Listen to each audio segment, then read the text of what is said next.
On your knees. Chinsholan's enamel mud clattered to the floor, hot water splashed onto my bare ankle, scalding it red. The entire room fell deathly silent. I looked down at the red polyester wedding dress I was wearing. The cuffs were frayed and worn. When I looked up again, the face in the mirror was a disturbingly young stranger. There were no crow's feet at the corners of my eyes, and no trace of that ligature mark on my neck. The 6th day of the 8th lunar month, 1983, the day I got married. It was also the beginning of the end, the start of the torment by the Lee family that would eventually kill me in my past life. What are you staring at? Hurry up and serve your mother-in-law her tea. Someone pinched my arm hard. I turned and saw my mother, Wang Suihua, with an obsequious look on her face, forcing a fawning smile at Chinsholan. The memory came flooding back. It was today, during the tea ceremony, that Chinsholan deliberately knocked over the teacup and scalded my leg.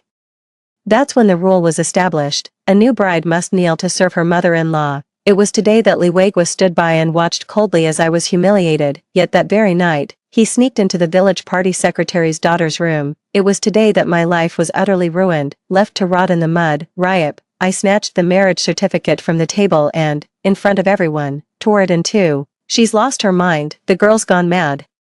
Chinsholan's shriek was ear-splitting. Red scraps of paper fluttered to the floor like snow. I stepped on one of the pieces, grinding it into the mud. Zhao Zhadi. Li Weiguo finally stood up from the bench. He was wearing a brand new Dacron white shirt today, with a pen clipped in the pocket, looking all prim and proper. Do you have any idea that tearing up a marriage certificate is illegal? I stared at the red mark peeking out from his collar and suddenly laughed, breaking the law. What about you and the village party secretary's daughter rolling around in the haystack in the cornfield? Does that count as a public indecency charge? The room erupted in an uproar. Li Weiguo's face drained of all color. Chinsholan lunged to cover my mouth, but I sidestepped her. He fished a small tape recorder from his trouser pocket. It was a Sony, imported from Japan. I traded 3 gene of eggs for it with an educated youth last night. Where did you get that? He pressed a button, and the cheap cassette tape began to hiss. Then came Li Weiguo sickly panting. What's there to be afraid of? That idiot Zhao Zhadi. Smack. By the time I switched off the tape recorder, Li Weiguo had already slumped to the floor. The villagers gathered outside the courtyard suddenly parted to make way. Village party secretary Lu Daong stormed in, his face livid with rage. His daughter, Lu Wan, followed behind him. The red scarf around her neck couldn't hide the love bites. You. From the Li family, Lu Daong kicked over a bench. Your son's been fooling around, and now he's set his sights on my daughter. Chinsholan trembled as she reached for Lu Wan's sleeve. Wan, dear, you said you were fond of my Weiguo. Bullshit. Lu Wan shook her off, suddenly pointing at me and shrieking. It's all her fault. Last night, she deliberately lured me to the cornfield. I slowly rolled up the scorched pant leg, revealing the festering scar. This was a scar Chinsholan had branded me with in my past life. It hadn't happened yet in this one, but I had applied the makeup in advance. Uncle Lu, I rasped, holding up the tape recorder. There's another fascinating segment on here, about last year's granary fire. Lu Daong's pupils contracted sharply. As darkness fell completely, I walked out of the Li household, clutching the freshly issued letter of annulment. Li Weiguo roared from behind. Zhao Zhadi. You won't last 3 days without me. I didn't look back, my fingers brushing against the stiff piece of paper in my inner pocket. 10 consecutively numbered treasury bonds, each with a face value of 5 yuan. In my past life, Li Weiguo stole them at this very time to trade for liquor, but now, they will become my first seed capital. Beneath the old locust tree at the village entrance, someone flicked a lighter open with a sharp click. Hey, girl. The young man in bell-bottoms exhaled a smoke ring. There's a truck heading to Shenzhen at 6 tomorrow morning. The firelight revealed what he was holding. A case of digital watches gleaming with a cold light. Before dawn had broken, a Liberation brand truck was already parked on the dirt road at the village entrance. The man in bell-bottoms was named Zhang Jianjin. He worked for the county transport team and occasionally made runs to Shenzhen to haul goods. 20 yuan for a ticket. Food and drink not included, a cigarette dangling from his lips. He sized me up with a sidelong glance. What's a young girl like you doing heading to the special zone? That place is a real mess. I didn't say a word. Instead, I pulled 3 treasury bonds from my inner pocket and slapped them down on the truck seat. Zhang Jianjun raised an eyebrow. On the black market, the treasury bonds could be cashed in for 12 yuan. He was in the money. The train car was crammed with burlap sacks.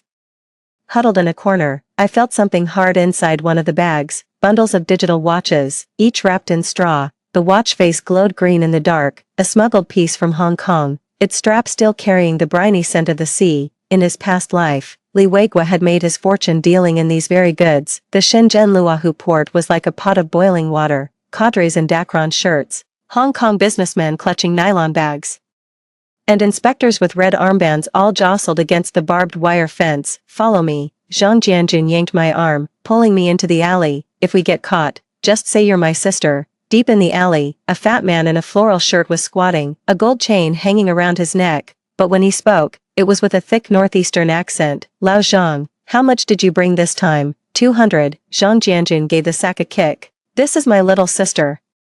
Just here to see how things are done." The chubby guy squinted at me. "You're a pretty one," he said. "A restaurant in Shenzhen needs a waitress, room and board included, 30 a month." I crouched down, fished an electronic watch from the sack, and pressed the side button. Beep, a little animated figure suddenly popped up on the watch face, bouncing up and down. The fat guy's eyes went wide. What new model is this?" "The latest cartoon watch from Hong Kong," I said without batting an eye. "It sells for 80 at the department store. I'll give it to you for 50. In reality, it was just a piece of junk I'd ripped out of a kid's toy and stuffed inside. That evening, as I returned to the truck clutching 8,000 in cash, Zhang Jianjun was getting into a fight with someone. "You bastard, we agreed on 100, and 20 of them are fakes." He grabbed the fat man by the collar, his fist raised mid-air. I cleared my throat. They both turned their heads in unison. At my feet were stacked 10 crates of animated digital watches, with Hong Kong traditional Chinese characters printed on the boxes. "Just had this printed up on the fly for $5, direct from Hong Kong Red Star Electronics," I said, patting the crate. "How many do you need?" Zhang Jianjun's Adam's apple bobbed. "Where'd you get this, Brother Jianjun?" I said, pulling out 10 big bills and stuffing them into his pocket. "Same time tomorrow. Can you help me move another shipment?" In the truck's rearview mirror, I saw the fat man sneaking a hand into my case, going for the watches. I pretended not to notice. In my past life, around this time, Shenzhen was cracking down hard on smuggling. This guy would be cuffed at the docks 3 days later. It was already midnight by the time we got back to the county town. I didn't go back to the village, heading straight for the residential compound of the state-owned textile mill. The old gatekeeper stopped me. "Who are you looking for?" "The housekeeper for Director Lu's family." I handed over 2 packs of Dakiaman cigarettes. "My aunt asked me to bring some specialties from Shenzhen." The old man hefted the cigarettes in his hand, then let me pass. The factory director's house was lit up, and I could hear crying from the stairwell. "Dad, I want that dress from Hong Kong." "Don't be ridiculous. That's smuggled goods." I straightened my collar and knocked on the door. The girl who opened the door had red, swollen eyes. They suddenly went wide when she saw the bag in my hand. Inside the bag was a Shenzhen department store box, containing a pure white cotton dress. I made it myself last night on the sewing machine, with a fake label sewn into the collar. 280 Hong Kong dollars, but I'll let you have it for 150, I whispered, lowering my voice. "There's also a pair of jeans, factory samples." The girl yanked me inside. In the dim light of dawn, I was crouched by the textile mill's back door, counting money, 300 yuan in cash, plus a note. "This certifies that Comrade Zhao Zhaodi has provided new clothing patterns and is hereby awarded 20 industrial coupons," stamped with a red seal at the bottom. "Production Department, Red Star Textile Mill." Someone suddenly jumped down from the top of the wall, and I instantly clenched the money in my hand. "Sister Zhaodi." It was Lu Chong, the youngest son of the village party secretary. He was 16 this year, and in my past life, he had broken his leg saving me. He was clutching a crumpled piece of paper. "The Li family went to your house and made a scene. They're saying you stole the treasury bonds." I unfolded the paper. It was a theft report letter written by Qin Shoulan, stamped with a red fingerprint. "Your mother told me to keep an eye on you," Lu Chong panted. "She said if you dare to come back to the village, she'll—" The blare of a truck horn suddenly cut through the air. Zhang Jianjun leaned out from the driver's cab. "Hey, the goods are all loaded." I grabbed my backpack, which contained the 500 gene of national grain coupons I had just exchanged. The Shenzhen Special Economic Zone will be officially inaugurated tomorrow. The sound of firecrackers celebrating the inauguration of the Shenzhen Special Economic Zone was still ringing in the air. I've already set up my stall right outside the Friendship Store, the latest style from Hong Kong. I shook out the floral patterned Dacron dress. Sunlight filtered through the fabric, casting blue and white dappled patterns on the ground. A man in a mouse suit suddenly grabbed my wrist. "Do you have a letter of introduction?" A red armband was fastened to his sleeve, the words Market Management Committee emblazoned on it like a searing brand. "Yes, I have it." Calmly, I produced the commendation certificate from the Red Star Textile Mill. our factory is currently conducting market research in the south, as the man with the red armband squinted to examine the official seal. A sharp click suddenly sounded from behind him. A Hong Kong businessman in a beige suit raised his camera, its lens focusing on the dress in my hands. This pattern, is it a new design from Liberty of London? No one understood the words he said, but the mention of England made the red armband's grip loosen. 300 units, can you deliver tomorrow? The Hong Kong businessman produced his business card, its gilded lettering glaringly bright, Lam Sai-chung, Hong Kong Lai Sun Textiles, in a past life. This man named Lam had helped Li Weigua earn his first pot of gold. The light bulb in the textile mill warehouse buzzed and flickered. I worked the sewing machine pedal, the fabric flowing under the needle like water. Sister Zhadi, Lu Chong scrambled in through the ventilation duct, covered in dust. The Li family brought the police to your house. Without looking up, I asked, did they find the treasury bonds? They even dug up the Kong. Lu Chong's eyes widened suddenly. You hid them somewhere else already. A rustling sound came from the sack at his feet as Zhang Jianjun walked in, carrying 2 bolts of fabric, ran into a man named Lin at the factory gate. He said, he insisted I bring this to you. It was British imported floral print. The Liberty label on the tag was exactly as the Hong Kong merchant had described. The dress he wanted. I snipped the last thread, shook out the finished garment. Here it is. The 3 dresses were laid out on old newspaper, each with a counterfeit Liberty label sewn into the lining, cut from the leftover fabric scraps the Hong Kong businessman gave us. Zhang Jianjun's Adam's apple bobbed. Aren't you afraid? Afraid of what? I pressed the recorder's button, and the Hong Kong businessman's excited voice echoed through the warehouse. This is from the British company Liberties. On the morning of the 3rd day, Lin Shirchong paced back and forth in the lobby of the Luahu Hotel. Miss Zhao. He jogged over to meet her. The head office has seen the samples. They want 3,000 units. Lu Chong, who was standing behind me, suddenly started coughing. It was the first time in this kid's life he'd ever seen an elevator. A 30% deposit up front. I slid the contract across the table, settled in foreign exchange certificates. Lin Shirchong's pen paused mid-signature. This isn't quite proper, is it? Fine, forget it then. I made a show of retrieving the contract.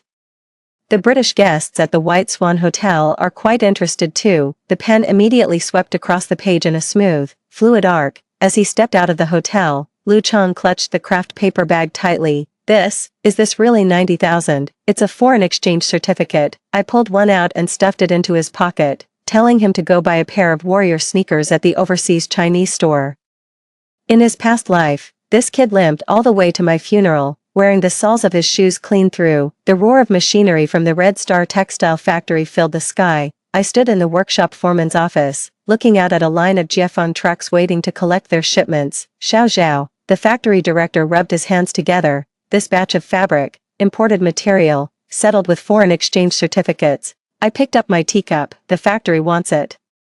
Trade for sewing machines. A note was pressed under the teacup. 50 units, Japanese brother brand, goods seized by Shenzhen Customs. The factory director's teacup clacked down on the table. These machines, which weren't supposed to be released for another 3 years, are now sitting in a warehouse at Shiko Port. In his past life, Li Weigua made a small fortune by reselling them. By the way, I set down my teacup. I heard your daughter is getting married, in the desk drawer.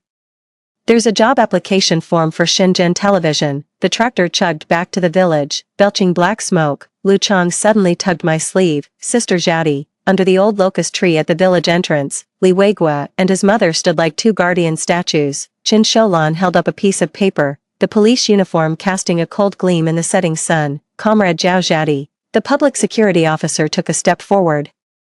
We've received a report that you've been engaged in profiteering. I slowly, deliberately pulled out my handkerchief bundle. The distinctive bluish-green foreign exchange certificates scattered across the floor. The one on top bore the seal script characters for Bank of China. The officer's footsteps came to an abrupt halt. Right. I pulled a copy of the Shenzhen Special Zone News from my bag. On the front page, Lam Sai-chung was smiling as he shook my hand. The headline practically burned the eyes. Hong Kong businessman heaps praise on mainland's business environment. The black smoke belching from the tractor blurred the faces of Li Weigua and his mother. In the distance, Zhang Jianjun was approaching, driving a brand new pickup truck. 50 sewing machines were tightly secured in the truck bed. The day after the sewing machines arrived, the whole town was buzzing. 50 Japanese brother brand sewing machines were lined up in the warehouse. The metal treadles gleamed with a cold light under the sun. The female workers of the Red Star textile mill gathered at the entrance, nervously twisting the corners of their clothes. This thing treads 10 times lighter and quicker than the old Butterfly brand, all registered. I dipped my finger in the ink pad and pressed my thumbprint onto the handover form. The factory director rubbed his hands together. Xiao Zhao. The factory has decided to hire you as a technical consultant. The warehouse's iron door suddenly crashed open with a deafening clang. Qin Shoulan charged in, brandishing a shovel. Behind her followed 7 or 8 members of the Li family, shouting, "It's black market contraband, let's smash it all." I slowly pulled out my work ID, its plastic sleeve edged in gold foil, and read, "Specially appointed technician for a Shenzhen Special Economic Zone foreign invested enterprise. Damaging production equipment, you'll go to jail for this." The shovel clattered to the ground. As the Shenzhen TV station's news van rolled into the county town, Li Weiguo was outside the state-run restaurant, slapping up a big character poster, "Down with the profiteer Zhao Zhadi." The ink dripped down the edge of the paper like a black centipede. The female reporter, Zhou Min, clicked past him in her high heels, her microphone nearly poking his nose. "Comrade, could you tell me how to get to the Red Star Garment Factory?" The moment the camera lens focused on Li Weiguo, he wiped his brow, smearing ink all over his face. That evening, my face appeared on the television news during prime time. Comrade Zhao Zhadi's self-developed Dacron new process secured a 3 million yuan order from a Hong Kong merchant. In the corner of the frame, Li Weiguo wore a face as dark and thunderstruck as the kitchen god after a lightning strike. In front of the glass counter at the overseas Chinese store, I counted out 20 foreign exchange certificates, Swiss chocolate, French perfume, and then this. The sales clerk mysteriously pulled a box from under the counter, a Japanese Sony Walkman, the last one in stock. The Japanese label on the plastic packaging gleamed enticingly. In my past life, Li Weiguo's sister had one just like it, flaunting it in front of me every single day. "Wrap it up." I turned around and bumped straight into a man wearing a military green Zhongshan suit. As he bent down to help me pick up my things, the ID card in his inner pocket was revealed. "Xing Weiguo, director of the Shenzhen Economic Development Bureau, Comrade Zhao Zhadi." He handed me a gilded invitation to the Special Economic Zone Investment Promotion Symposium, adding that Comrade Wang Shi had specifically requested your presence. The invitation was dated December 18, 1983. My hand, clutching the invitation, began to tremble. On this day in my past life, Li Weiguo locked me in the cellar and took my design blueprints to the conference himself. The Red Star factory warehouse was ablaze with light. The floral print dresses the female workers had rushed to finish overnight were piled up like a small mountain, while Zhou Min kept clicking away with her camera. "It'll be in the papers tomorrow," she whispered, lowering her voice. "The municipal propaganda department has given the word. They want to set up a model example." I slipped a bottle of French perfume into her bag. I brought it back from Hong Kong. Zhou Min suddenly grabbed my wrist. "Be careful of that director Xing, his sister." The warehouse light bulb suddenly shattered, and someone grunted in the darkness. When the flashlight flicked on, Lu Cheng was twisting the arm of a half-grown kid. Li Weiguo's younger cousin was still clutching a pair of scissors in his hand. "My cousin said," the kid stammered, "if I cut up these dresses, you'll buy me an ice pop." I picked up the ruined dress from the floor and suddenly let out a laugh. "Tell Li Weiguo this," I said, tossing the dress to Zhou Min. "Use this photo in tomorrow's paper. Headline it, the mindset of a 10,000 yuan household." The night before the investment fair, I was crouched by the back door of the overseas Chinese store, waiting for someone. Zhang Jianjun, in his bell-bottoms, sidled over furtively. "Got it all figured out," he said. "Director Zhang's brother-in-law is Li Weiguo's cousin." A cardboard box was strapped to the back of the motorcycle, packed neatly with 50 Walkmans, fresh off the boat from Japan. He grinned. "Shenzhen department store has them priced at 380. How about we sell them for 250? I shook my head. "Donate it all to the county high school." Zhang Jianjun nearly fell off the vehicle. "Are you insane? That's over 10,000 yuan. It'll be in the papers tomorrow," I said, patting the cardboard box. "Patriotic Hong Kong businessman donates educational equipment." The byline will read. Suddenly, 2 beams of headlights pierced the darkness in the distance. Director Xing stepped out of the jeep, a fountain pen clipped to the breast pocket of his mouse suit. His smile was as stiff as paste. "Comrade Zhao, can I give you a lift to the conference?" My sneering face was reflected in the car window. In my past life, he was the one who issued Li Weiguo's first official permit. In the investment promotion venue at the Shenzhen Xiongmi Lake Resort, the crystal chandeliers were dazzling. Clutching the invitation, I stood in the corner, watching Director Xing being surrounded by a group of Hong Kong businessmen. The pen tucked in his mouse suit pocket glinted in the light. It was the same pen that had been pinned to Li Weiguo's chest in my past life. "Comrade Zhao, a slick-haired, powdered man suddenly appeared behind you. Our section chief Juan would like to invite you for a cup of tea. The section chief Juan he mentioned was sitting in the lounge area, his bald head gleaming. He was toying with a photocopy of my design blueprint, the very one that was stolen just yesterday by Liwegua's cousin. The teacup clinked sharply against the glass coffee table. Young people should know their place. Section chief Juan slid a piece of paper over. Sign this, and you'll get 30% of the profits. In the party a column of the joint venture application form, the name Liwegua was glaringly written. I picked up the teacup and, with a flick of my wrist, turned it over. Scalding tea splashed across the blueprint, causing the ink lines to bleed and smear into twisted, worm-like shapes. The loudspeaker on the playground of Huaqiao Middle School suddenly blared to life. Wonderful news. A patriotic Hong Kong businessman has donated 50 Sony Walkmans. I stood on the podium, watching the students surge towards the display table like a tide. The principal, sweating profusely, blocked their way. Hold on, 1 week's loan per person, student ID required. Lu Cheng crept over, hunched low. Sister Zhadi, Liwegua is trying to pry open the warehouse's back window. At the northwest corner of the sports field, Liwegua was standing on a brick, peering into the equipment room. A hemp rope was hanging around his neck. That's what he used to strangle me in my past life. Let him look. I took out my little notebook and made a note. The fifth machine from the left in the third row, loaned to Zhang Jianjun from class 3, grade 11. Hidden inside that Walkman's battery compartment was a miniature tape recorder. In the corridor of the county guest house late at night, the carpet swallowed every footstep. I pressed my ear against the door of room 209 and heard Director Zhang's roar from inside. You idiot. That batch of digital watches. Click. The sound of a key turning came from behind me. The waiter froze, pushing the meal cart. Comrade, you. I held up the perfume bottle. The French goods director Jing requested. The door opened a crack. Liwegua's face contorted in the gap. What are you doing here? Section chief Juan sent me to deliver the sample garment. I waved the floral print dress in my hand, the latest style from Hong Kong. Sewn beneath the Liberty label on the skirt's lining was a foreign exchange certificate stub. The amount matched exactly the money Liwegua had made from selling the stolen digital watches. Director Jing snatched the skirt, his face instantly turning ashen. The whir of sewing machines at the Red Star factory didn't cease, even in the early hours. The female workers weren't rushing to finish floral dresses, but canvas bags printed with the Shenzhen Special Economic Zone logo, souvenirs for the investment fair, an order for 20,000. The factory manager ran over, wiping his brow. Xiao Zhao, that shipment of Japanese motors. They're here. I pointed out the window. Zhang Jianjun jumped down from the truck and pulled back the tarpaulin. 50 electric motors gleamed with a cold light under the moonlight, their nameplates stamped with the Mitsubishi logo.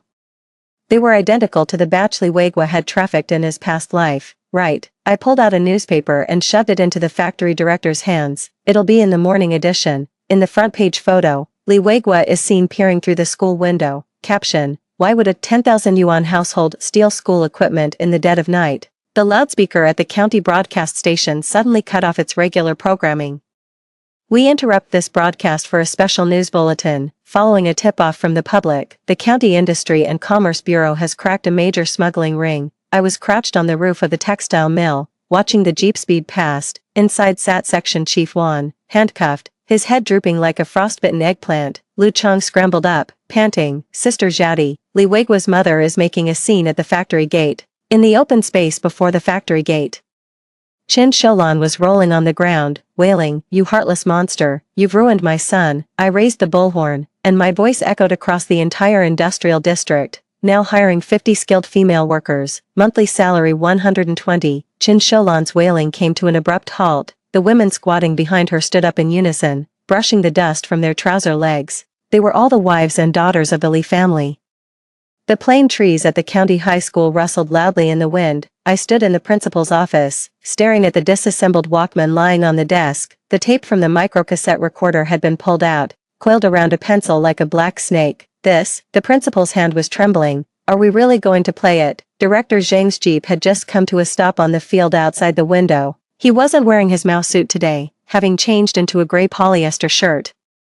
He looked exactly like that official who had been named and shamed on TV the day before. The recorder's button clicked as it was pressed down. The money for the digital watches must be in the account tonight. Director Zhang's voice crackled with static. That idiot Liwegua. The principal's teacup clattered to the floor. The canteen at Red Star Garment Factory is serving extra rations today, amidst the aroma of braised pork. Qin Shoulan squatted in the corner, gnawing on a steamed bun.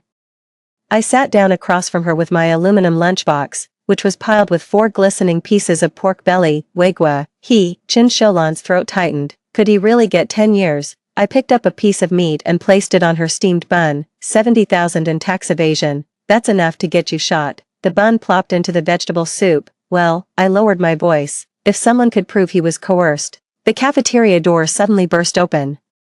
Lu Chang rushed in, waving a newspaper. Sister Zhadi, it's in the paper. On the front page of the Shenzhen Special Zone News, my photo was next to a middle-aged man in a suit. In gilded letters, Bank Chairman Wang Shi praises private entrepreneur Zhao Zhadi. Qin Sholan's chopsticks snapped with a sharp crack. A layer of dust had settled on the glass counters of the overseas Chinese store. The sales clerk slid open the drawer with a conspiratorial air.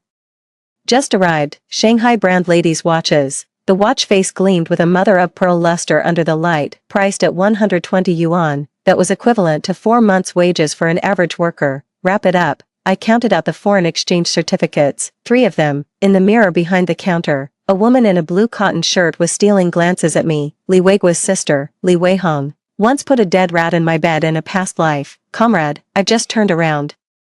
Could you please fetch another scarf? Li Weihong spun on her heel and fled, knocking over the fruit stall by the entrance. The visiting room in the county detention center was as cold as an icehouse. Li Weiguo's stubble had grown dark, and the collar of his prison uniform was stained with grease. What are you doing here? He asked. I slid the Shanghai watch across the table. For your sister's dowry. On the back of the watch face, a date was engraved, 1983, 12/24.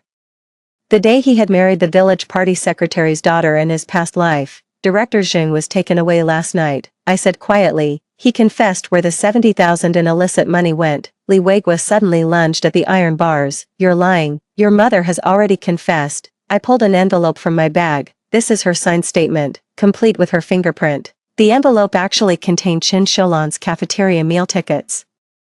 The one on top was stamped with red characters, Award for Outstanding Worker. Shenzhen's winter nights can actually get frosty. I was crouched on the roof of a newly completed factory building, watching the trucks deliver the first batch of equipment. Zhang Jianjun shouted from below, careful, that's an imported overlock sewing machine. The sound of an engine suddenly cut through the cold wind. A black sedan pulled up at the factory gate, and Wang Shi stepped out, bundled in an overcoat. A young man in gold-rimmed glasses followed close behind him. He was the man who would later become Bank's second-in-command, though at the time he was just a lowly clerk. Director Zhao, Wang Shi said, his breath visible in the cold air. I heard you turned down Jin Guodong's joint venture proposal. I pointed at the machine being unloaded, a Juki industrial sewing machine from Japan. It's 30% cheaper than theirs. The man in gold-rimmed glasses suddenly cut in. What about that 70,000 in dirty money, right here? I kicked the leather suitcase at my feet. Bundles of foreign exchange certificates spilled out with a clatter, ready to be donated to the county high school to build a library. At the bottom of the suitcase, pressed flat, was a photograph, Li Weiguo in a prison uniform, a banner proclaiming his confession and submission to the law hanging behind him. The county hospital reeked of pungent disinfectant. I stood at the morgue entrance, staring at the raised outline beneath the white sheet. Only half of Li Weiguo's face was visible, his lips a purplish black, cotton fibers wedged under his fingernails, the exact same symptoms I had before I was strangled in my past life. Sudden cardiac arrest. The man in the white coat handed over the death certificate. A family member needed to sign. I stared at his name tag, Zheng Guoliang, head of internal medicine. His name was missing, the wood radical compared to the one I'd seen in that disciplinary commission notice in my past life. As the pen hovered over the paper, a dull thud sounded from behind. Qin Sholan lay unconscious on the concrete floor, still clutching half a walnut cookie in her hand, the only food permitted during visits to the detention center. The conference room at Red Star Garment Factory was thick with cigarette smoke. 3 cigarette butts already filled Wang Shi's ashtray. The land parcel was going up for tender tomorrow. The auction notice for Shenzhen's first commercial land parcel lay spread out on the table, a formal red header document stamped with the municipal government's seal. My finger rested on the earnest money deposit figure, 500,000 foreign exchange certificates. Is Director Zhao having difficulties? The man in the gold-rimmed glasses suddenly spoke up. Our bank could. The conference room door was violently flung open. Zhang Jianjun barged in, clutching a canvas bag. The zipper had split open, revealing bundles of Hong Kong dollars inside. The final payment for 300 overlock machines. He wiped the sweat from his brow. Boss Lam from Hong Kong said to forget the invoice. just converted to cash. I pulled out 3 stacks of bills and slid them across to Wangshur, a deposit for our partnership. The glass window reflected the twitching corner of his mouth behind the gold-rimmed glasses.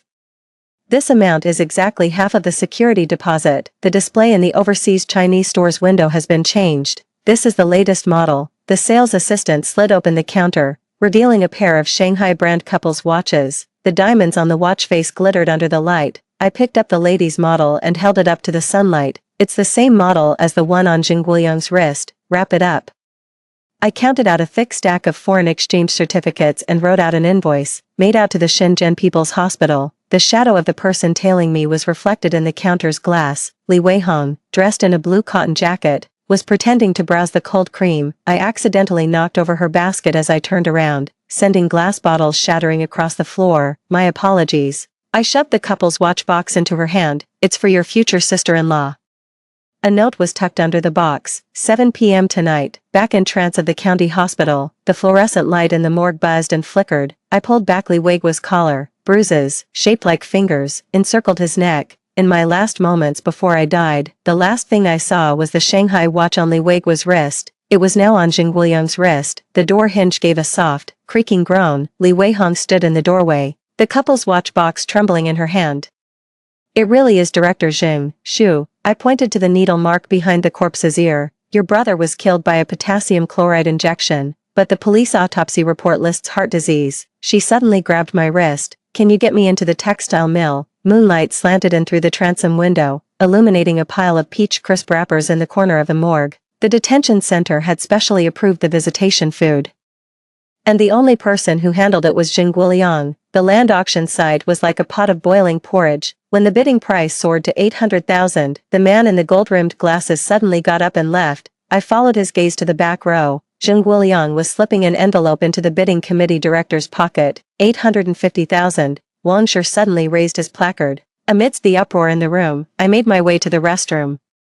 Behind the mirror, Zhang Jianjun was installing a tape recorder into the ventilation duct. It was the latest Sony model from Japan, modified using parts from that batch of Walkmans. By the time he returned to the conference hall, the auctioneer's gavel was raised. 850,000, going once, going twice. Wait, the main gate swung wide open. A person in a prosecutor's uniform entered, holding a transparent evidence bag aloft.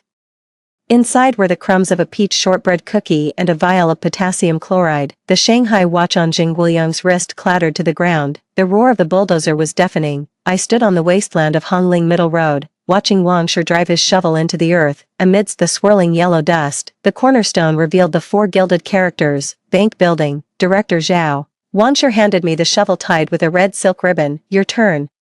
The camera lenses all swung over in unison. As I shoveled the dirt, I deliberately angled it, and a rusty metal box was suddenly revealed at the base of the monument. In a past life, Li Weigua had buried something here. The moment the lid was lifted, Wangshur's pupils contracted sharply. Inside lay 3 yellowed blueprints, the Shenzhen Special Economic Zone Master Plan, 1980 to 2000, stamped top secret in the bottom right corner.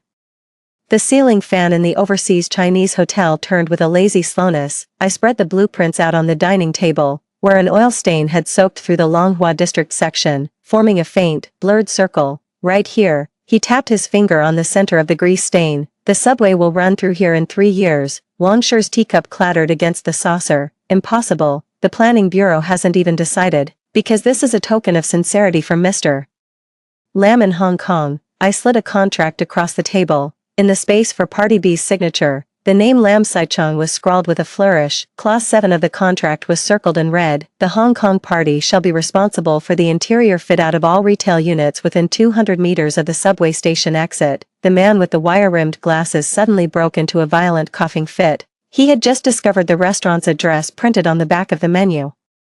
The intersection of Hongling Middle Road and Jiefeng Road, the pungent smell of disinfectant hung in the county hospital corridor. A stethoscope peeked out from the pocket of Li Weihong's white coat, and her name tag now read Li Hong, student nurse, Jing Guoliang's medical report. She handed me the folder. The page about abnormal liver function had been torn out. I turned to the last page, in the doctor's advice section. It said to abstain from alcohol. The ink looked fresher than the rest of the writing. Outside the window, Jing Guoliang was throwing something into the trash. A flash of silver packaging showed the characters for Matai. Starting tomorrow, You're being transferred to the VIP ward. I handed over an envelope. The wife of a city official needs surgery. Inside the envelope was a Shenzhen household registration transfer permit, the name field read Li Hong, stamped with the fresh, red seal of the Public Security Bureau. The temporary site office at the bank construction project was like a steamer. Zhang Jianjun was hauling in a fan when I was marking out retail unit locations on the blueprint. Boss Lin increased his investment. He tossed down a canvas bag, and Hong Kong dollars spilled out with a clatter. But he demanded first dibs on a shop in Zone A. My pen hovered over Plot A12. In a past life, this place was called Huiqiangbai. Agree to it. I tore off a sticky note and added this condition. The note had a rough sketch of a subway exit, with the exit positioned directly opposite the back door of Plot A12. Zhang Jianjun let out a low whistle. How did you know? A sudden, screeching sound of brakes tore through the air from outside the window. 3 jeeps with government plates blocked the construction site's entrance. The words Shenzhen Commission for Discipline Inspection emblazoned on their doors. The flashbulbs popping in front of the foundation stone were blinding. I stood beside Wang Shi, watching as the disciplinary inspection officials led the bidding office director away. On his wrist was a Shanghai brand watch, its strap digging into the fleshy part of his arm. It was the same model Li Weigua had been wearing before he died. Director Zhao. The reporter suddenly thrust the microphone forward. I heard you predicted the subway route planning. The camera focused on the blueprint in my hands. Just catching the front page headline of the Special Zone Evening News in the frame, private entrepreneur donates CT scanner to county hospital. It wasn't a prediction. I pointed to the foundation piles being driven in the distance, a gesture of faith in Shenzhen speed. As the final pile was driven into the ground, the pager in my pocket suddenly vibrated. The screen displayed a message. Li Hong, operating room is ready. The congratulatory flower baskets for the Huiqiangbai store opening stretched all the way across the street. I stood on the second floor of Shop A12, watching the crowd surge into the mall like a tidal wave. The latest Hong Kong model Walkman in the glass case gleamed with a cool light, its price tag marked with a handwritten 298 yuan. It's half the price of the state-run stores. Boss Zhao. Zhang Jianjun jogged upstairs. Mr. Lin's ship has arrived at Shiko. The shipping manifest he handed over was stamped with Tokyo Electron Limited. The container number was identical to the one from the batch Li Weigua smuggled in his past life. I tore the receipts and scattered them out the window. The scraps fell like snow onto the banner of Shenzhen's first privately owned department store. The operating room lights in the county hospital were blindingly bright. Li Hong pushed the instrument cart down the corridor. A glint of silver peeking from the pocket of her white coat, the pointed tip of a surgical scissor. Zheng Guoliang lay on the operating table, the anesthesia mask already secured over his face. The monitor showed a blood pressure of 190/110, and the smell of alcohol seemed to seep from his pores. Let's begin. The lead surgeon reached out his hand. Electrocautery. Li Hong accidentally knocked the medical chart folder to the floor while passing an instrument. The paper scattered. And the one on top read, liver function abnormal. Anesthesia strictly prohibited. It was the very page torn from the medical report. The wind howled across the rooftop of the bank tower. Wang Shi spread the contract out on the observation deck. Sign it, Chairman Zhao. The Huiqiangbai Commercial Group shareholder agreement fluttered in the wind. The space for Party A was blank, while Party B's line was already signed with the 3 characters, Lin Shichang. I pulled out my fountain pen, just as the nib hovered over the paper. The elevator behind me dinged open. Lin Shichang emerged with 6 Hong Kong businessmen in tow, their dark suits forming a solid wall. He extended his hand for a shake, but I pointed instead to the watch on his wrist, a Shanghai brand watch, with 1983-12-24 engraved on the back of the dial. The day Li Weigua died. I gave a light laugh. Did you give this to Zheng Guoliang? Lin Shichang suddenly broke into a violent coughing fit. All the sewing machines at the Red Star textile mill had been replaced with new ones. The seamstresses worked the Japanese industrial sewing machines at a frantic pace, churning out suits emblazoned with the Huiqiangbai logo. Qin Shoulan stood at the inspection station, her reading glasses perched on her nose as she picked at loose threads with a needle. Ever since the Li family fell from power, she had become the most exacting quality inspector. Zhaodi, she called out to me abruptly. This stitching. I took the suit jacket and examined it. Hidden in the lining was a note. Lin is indeed a Hong Kong businessman, but his uncle works at the Shenzhen Customs. The workshop broadcast suddenly cut us off. We interrupt with a special news bulletin. Former Health Bureau official Zheng Guoliang has suffered a sudden cerebral hemorrhage during surgery. Qin Shoulan's scissors clattered as they fell into the bamboo basket. The New Year's fireworks of 1990 lit up the entire city of Shenzhen. I stood atop the Diwan Tower, gazing down at the brilliantly lit Huiqiangbai below. My pager vibrated, the screen read, Longshore Bank's IPO has been approved. The elevator doors opened, and Li Hong stepped out, holding a little girl's hand. On the child's wrist was a digital watch playing a cartoon. That's the exact model I modified back in the day. Say Auntie, Li Hong nudged the child. The little girl looked up and said, Hello, Auntie Chairman. I crouched down, slipped the bank share subscription certificate into her pocket, and said, This is your New Year's money. The night wind scattered the ashes of fireworks, just like the marriage certificate I tore to pieces that year. Story 2. My daughter and the son of my husband's mistress fell ill and were hospitalized at the same time. My husband gave the only life-saving medicine to his mistress's son. My daughter passed away. And my heart turned to stone towards my husband. I left a divorce agreement and went to teach in a remote mountain village. The rain poured down in torrents that day, and the very earth shook. I saw my cold, indifferent husband heaving aside heavy stones, his hands bloodied and torn to the bone. When I awoke again, I had returned to the very day my daughter's life hung in the balance. Gutingbei, this time, I will never look back. Hello everyone, and welcome to Whispering Glow. After the earthquake, heavy rain followed, as if the entire world was shrouded in a curtain of despair. I was floating in the air, watching a squad of soldiers rush to the scene. If I died, he'd probably be happy, right? Pinned beneath the heavy roof beam, my consciousness began to fade. This was my final thought before I died. The earthquake struck without warning. I only had time to get the older children to run outside. 2 children, about 7 or 8 years old, were still in the classroom. Frozen in terror and wailing, I turned and ran back into the classroom. Seeing the beam about to fall on them, I dove to shield them with my body. Bang! The roof beam crashed onto my back. A coppery, metallic taste flooded my throat, and even breathing was agony. I am not afraid of death. With my daughter gone, I've been living like a walking corpse for a long time now. I couldn't save my daughter 6 months ago, but today, I will save these 2 children. I'm so glad I can finally go to see my daughter. And in Mommy's Coming for You, consciousness slowly faded, and the pain in my body vanished. The next thing I knew, I was floating in midair. A squad of soldiers advanced through the rain, and the silhouette of their leader looked vaguely familiar. As the group drew closer, I got a clear look at the leader, and my heart sank. It's Gutingbei. He was tall and lean, with broad shoulders and a narrow waist. His features were resolute, and his aura of integrity was deeply reassuring. It's a shame that Gutingbei's shoulder was never meant for me to lean on. After the initial shock came a sense of relief that was, in hindsight, inevitable.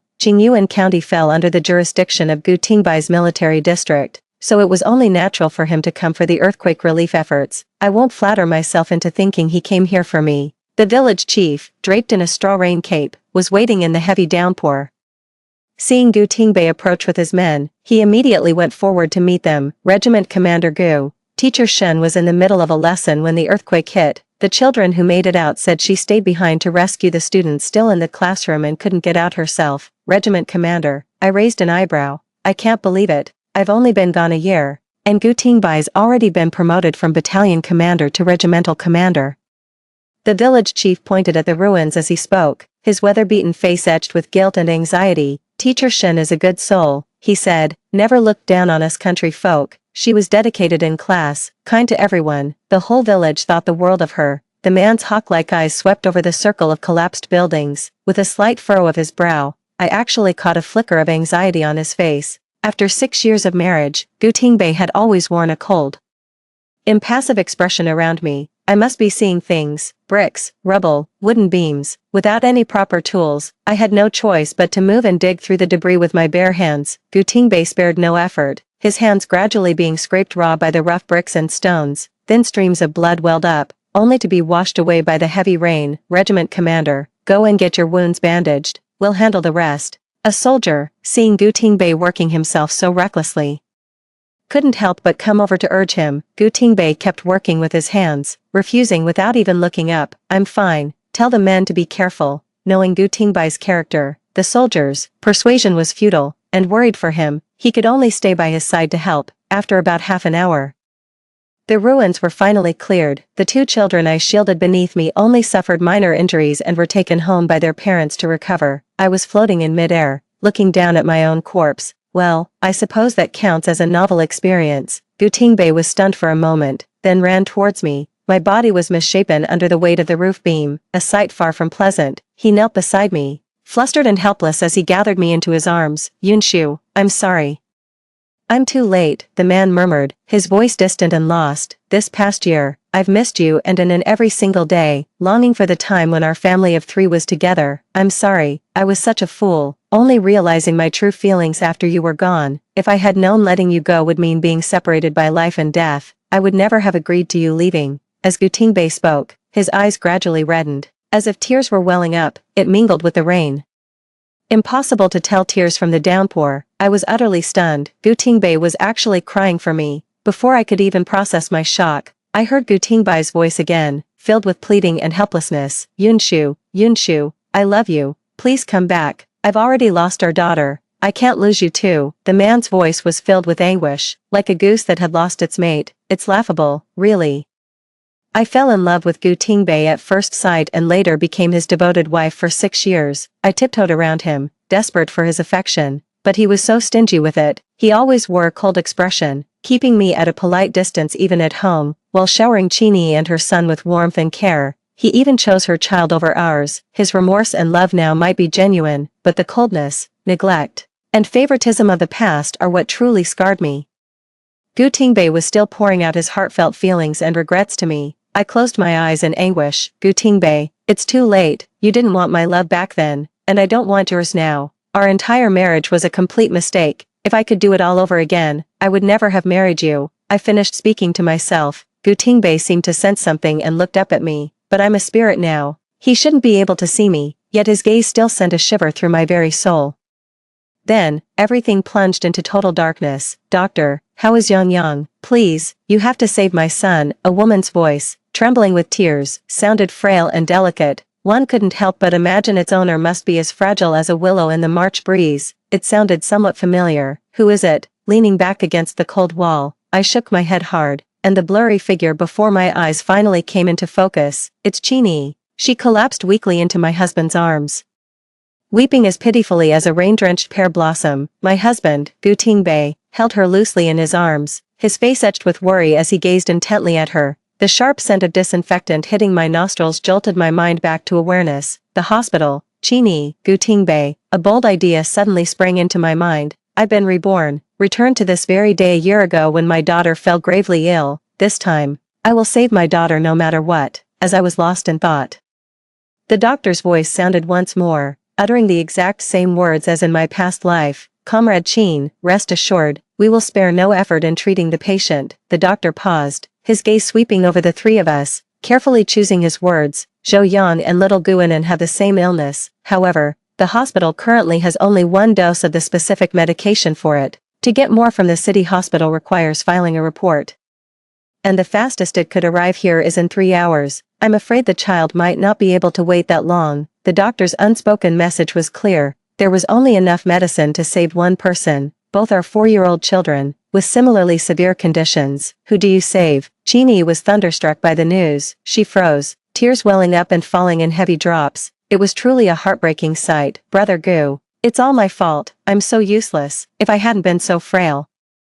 If I hadn't given birth to Yang Yang prematurely, he wouldn't have been weak since childhood, and he wouldn't have fallen so gravely ill now. Gu Ting's fists clenched tightly behind his back, the veins on his hands bulging. I know exactly what's troubling him. Seeing Gu Tingbei remain silent, Chini picked up a handkerchief to dab the tears from the corner of her eye, then went in for the kill. My poor Yang Yang has never known his father. If my Zhou Chongqing were still here, he would have moved heaven and earth to save our son. Humph. That's the same old story again. The name Zhou Chongqing was practically Chini's ultimate trump card when dealing with Gu Tingbei. Gu Tingbei and Zhou Chongqing were sworn brothers who had been through life and death together. 4 years ago, on a mission together, Zhou Chongqing took a bullet for Gu Tingbei and died a hero's death. The devastating news sent Chini into premature labor, compounded by Gu Tingbei's unspoken feelings for Chini, admiration, heartache, guilt, a tangled web of complex emotions. Gu Tingbei took exceptionally good care of Chini and her child. The child fell ill, the pipes at home burst,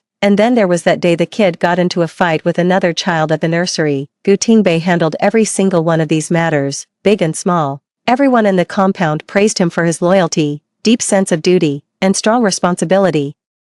But only I knew how Gu Tingbei, for all his praised loyalty, utterly neglected his own wife and daughter. Sure enough, I saw Gu Tingbai's clenched fist relax subtly. He took a deep breath, as if he had made a decision. He looked at me. Yunshu, let's save Yang first. He's been frail since he was a child, and is livelier and healthier. She can definitely hold on until the medicine arrives. And may appear healthier than Zhou Yang now, but she was often sick before she turned 3. With Gu Tingbei running off to Qini's place every single day, I was left to take care of Anan all by myself. Do you think Anan was just born with a healthy constitution? The daughter I poured my heart and soul into raising is not some bargaining chip for you to repay a life debt. The more I thought about it, the angrier I got, and I couldn't help but let out a cold, bitter laugh. On what grounds? The doctor decides who gets treated first. The doctor finally grasped the tense standoff between the 3 of them, breaking out in a cold sweat. He was just a lowly doctor. The other man in the room was an army battalion commander, someone he couldn't possibly afford to cross. The middle-aged doctor stammered, unable to get a word out, until Qini beside him couldn't hold back any longer. She started crying again. Her face etched with sorrow as she pleaded with me, Sister Yunshu, please, let Yang have the medicine. He was born premature, his health is fragile. He can't afford to wait. My family always favored sons over daughters. I struggled to get into the cultural troupe and marry Zhou Chongqing, only for him to pass away so soon. Yang is all I have left. Sister Yunshu, you're not like me. You come from a good family, and you married a capable man like Brother Gu. Everyone envies your perfect family of 3, lost in her own grief. She even stepped forward and tried to take my hand when her words became too painful to bear. Yunshu, please, just give in this once. Give Yang a chance to live, and is strong and healthy. She can wait. Qini, how dare you ask my daughter to sacrifice herself for your son? Smack. I gathered strength in my right hand and slapped her hard across the face. That felt amazing. I raised my left hand, ready to deliver another slap, but a large hand clamped down on my wrist, holding it firmly in place. There was no doubt about it. It was Gu Tingbei. He released my hand and turned to comfort Qini. You can make your point without resorting to violence. What gives you the right to hit someone? I hit her because she deserved it. She always plays the delicate, innocent victim, making Gu Tingbei side with her and her son without any limits. Brother Gu, I'm fine, really. Ignoring Gu Tingbei's attempts to console her, Qini turned her beautiful, tear-filled eyes toward me. Yunshu, if you just agree to give the medicine to Yang, you can hit me all you want. Go ahead. As she said this, she grabbed my hand and tried to make me slap her face. Enough. Burning with rage, Gu Tingbei stopped Qini's actions and issued me an ultimatum with a final, piercing look. Yunshu, Chongqing saved my life. I can't just stand by and watch Yang die. He turned to look at the doctor. Doctor, give the medicine to Zhou Yang. I'll take full responsibility for any consequences. And just what are you going to use to back that up? In our past life, when Zhou Yang recovered and left the hospital, my Anan lost her life. Yet, you went on living just fine, didn't you? I knew exactly how this would end, yet I still tortured myself by listening to him say these things again. I turned my head to wipe away the flood of tears. Gu Tingbei, I always thought that since Zhou Chongqing saved your life and you two were as close as brothers, it was only natural for you to look out for them. That's why I endured it all those years you doted on Qini and her son. I never said a single word of complaint, but I never imagined you would give up on your own daughter so easily, and it is truly unfortunate to have a father like you. Gu Tingbei attempted to defend himself. Yunshu, I'm not giving up on Anan. The doctor said the medicine could be sourced in as little as 3 hours, and then she'll be saved. It's just, I owe Chongqing a life, after all, so you're going to trade your daughter's life for his son's, just to repay the life you owe Zhou Chongqing. I stared straight at Gu Tingbei, my eyes brimming with tears, filled with fury and disappointment. Enough, Gu Tingbei, you owe the Zhou family a life debt. If you want to slave away for his wife and child, I have no objection. But since you've chosen to abandon Anan, from this day forward, you are no longer worthy of being her father. I will save my daughter myself. With that, I shoved Gu Tingbei and Qini aside and strode quickly towards Anan's hospital room. The tiny figure lay in the snow-white bedding, an unhealthy flush coloring her cheeks from the illness. My Anan is still here. Last time, I listened to the doctor and Gu Tingbei, staying in the hospital desperately waiting for the medicine. But the medicine never arrived, and I lost my daughter forever. This time, I will save her. I walked to the bedside and scooped Anan up in my arms. Mommy, I don't feel well. My movement startled Anan awake, and she groggily opened her eyes. Her tender, childlike voice felt like it came from another lifetime, and a mist of tears blurred my vision. I blinked away the tears, then mustered a smile and spoke to her softly to offer comfort. Don't be scared, Anan, Mommy's here.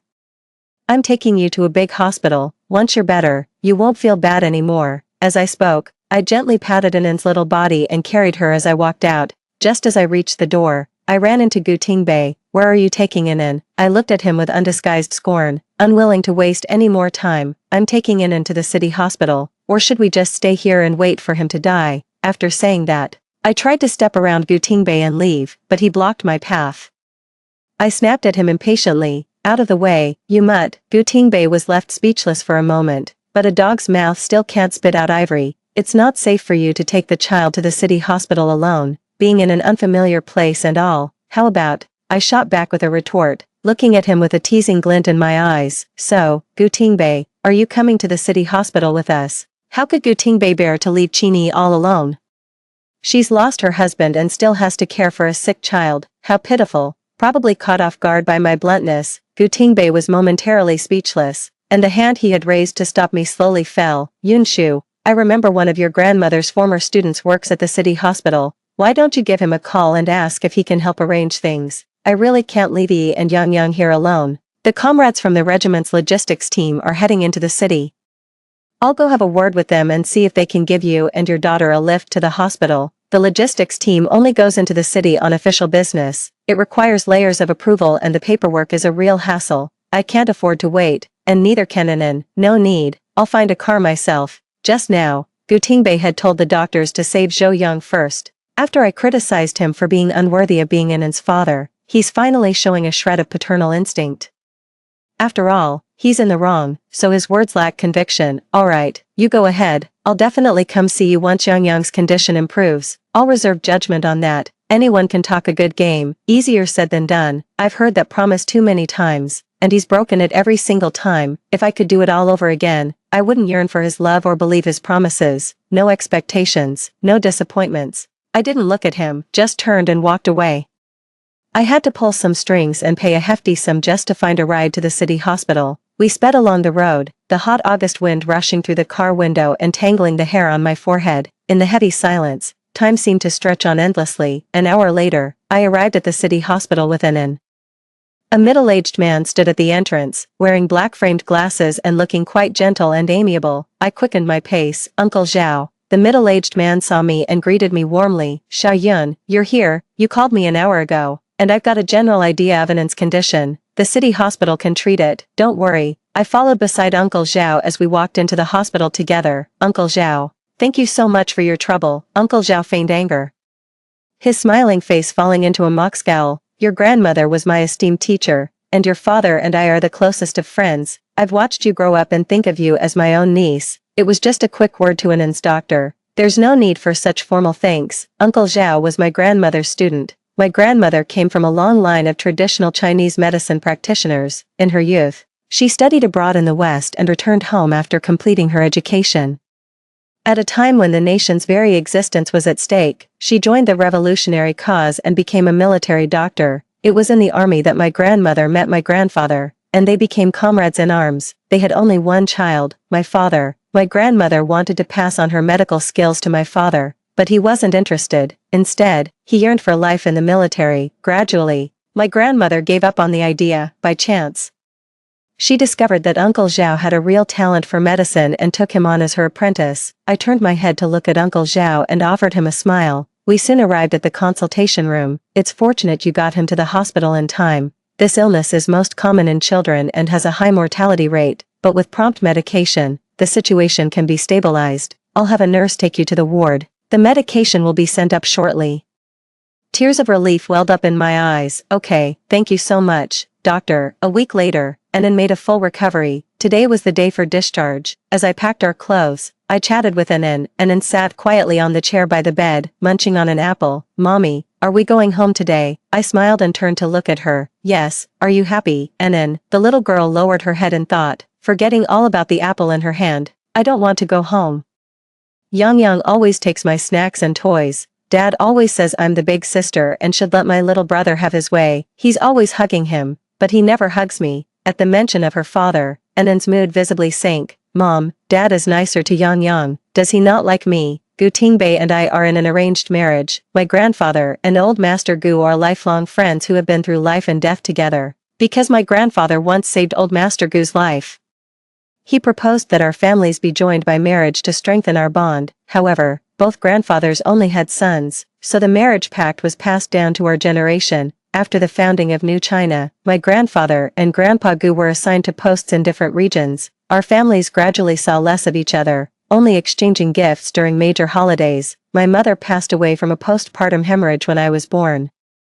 And my father was killed in the line of duty when I was 13. My grandparents fought in the War of Resistance in their youth, which left their bodies with many chronic ailments. They passed away one after the other 6 years ago. Of our family of 5, only my grandparents and I were left, relying on each other for survival. 6 years ago, my grandfather fell gravely ill, worried that I was alone with no one to rely on. He contacted Grandpa Gu to try and fulfill this arranged marriage.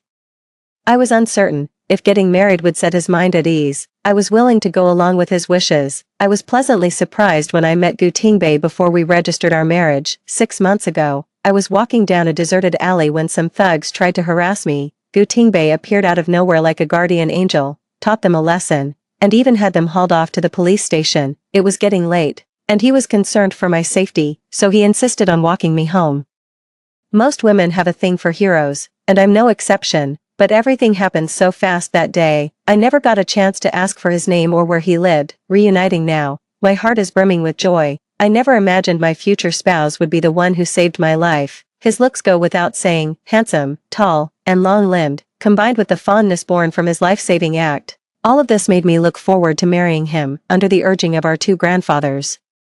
Gu Tingbei and I got married, clutching our marriage certificate like a trophy. I was secretly thrilled, oblivious to the shadow that had fallen over Gu Tingbei's eyes. I plunged headlong into this marriage, only for my passion to slowly die out, leaving me battered and bruised. Even though Gu Tingbei's favoritism is an undeniable fact, my daughter is still so young. How could I bear to tell her that her own father prefers another child over her? It would be too cruel for her.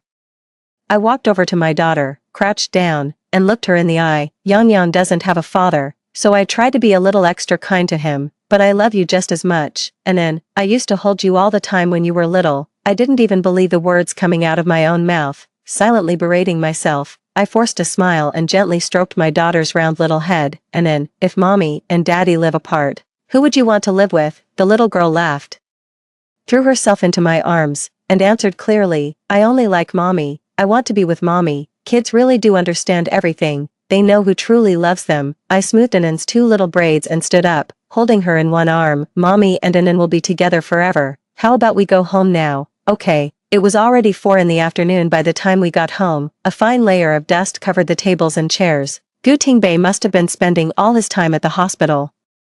With no chance to clean, I gave the living room and Anan's room a quick tidy, then took her downstairs to buy groceries. Downstairs, many military wives were outside playing with their children. As I passed by a large tree, Comrade Wu's wife called out to me, and a few of the other wives gathered around, curious to see what was happening. Xiao Yun, I heard you took Anan to the city hospital. Is she feeling better now? I gave Anan's hand a little squeeze and replied with a smile.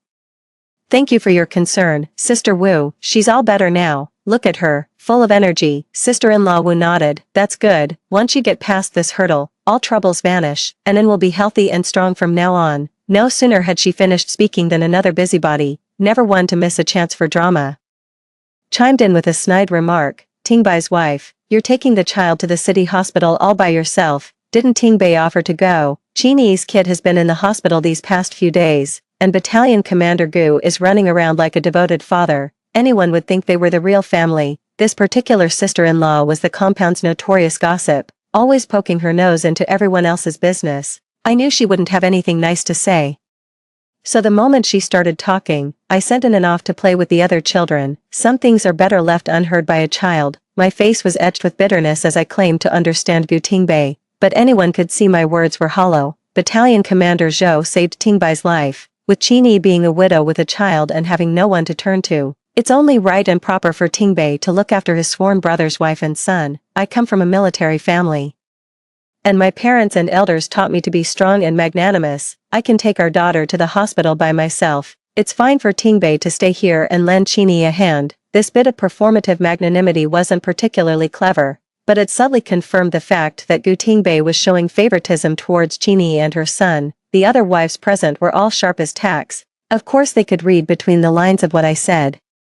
His own daughter is so sick she needs to go to the city hospital, yet Gu Tingbei is still hovering around Chini and her son, completely neglecting his own flesh and blood. With so many people in this compound, is Chini's reputation so poor that she can't find a single soul to help her? It's fine to be friendly in general, but when push comes to shove, you have to know who your real friends are. The wives put themselves in her shoes and thought, if their own husbands showed favoritism to another family's child, they would have raised hell long ago. They certainly wouldn't be like Shin Yunshu, going around singing her husband's praises in public. How utterly foolish. Over these past few years, everyone has seen with their own eyes how Gu Tingbei has treated Chini and her child. In the past, I kept silent, and everyone simply treated it as a curious spectacle, but now, I am no longer willing to endure it.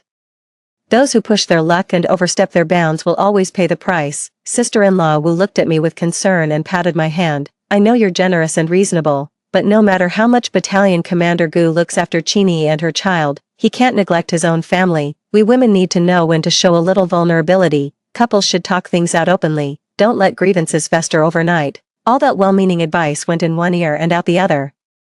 Not wanting to argue with sister-in-law Wu, I brushed her off with a few words and took in grocery shopping. The sound of the other wives gossiping drifted over from behind me. I knew Battalion Commander Gu was acting strange. He rushes over to Chini's place every chance he gets, standing there with her and her son. They look just like a family. Exactly. Battalion Commander Gu is so concerned about his sworn brother's son that he's neglecting his own daughter.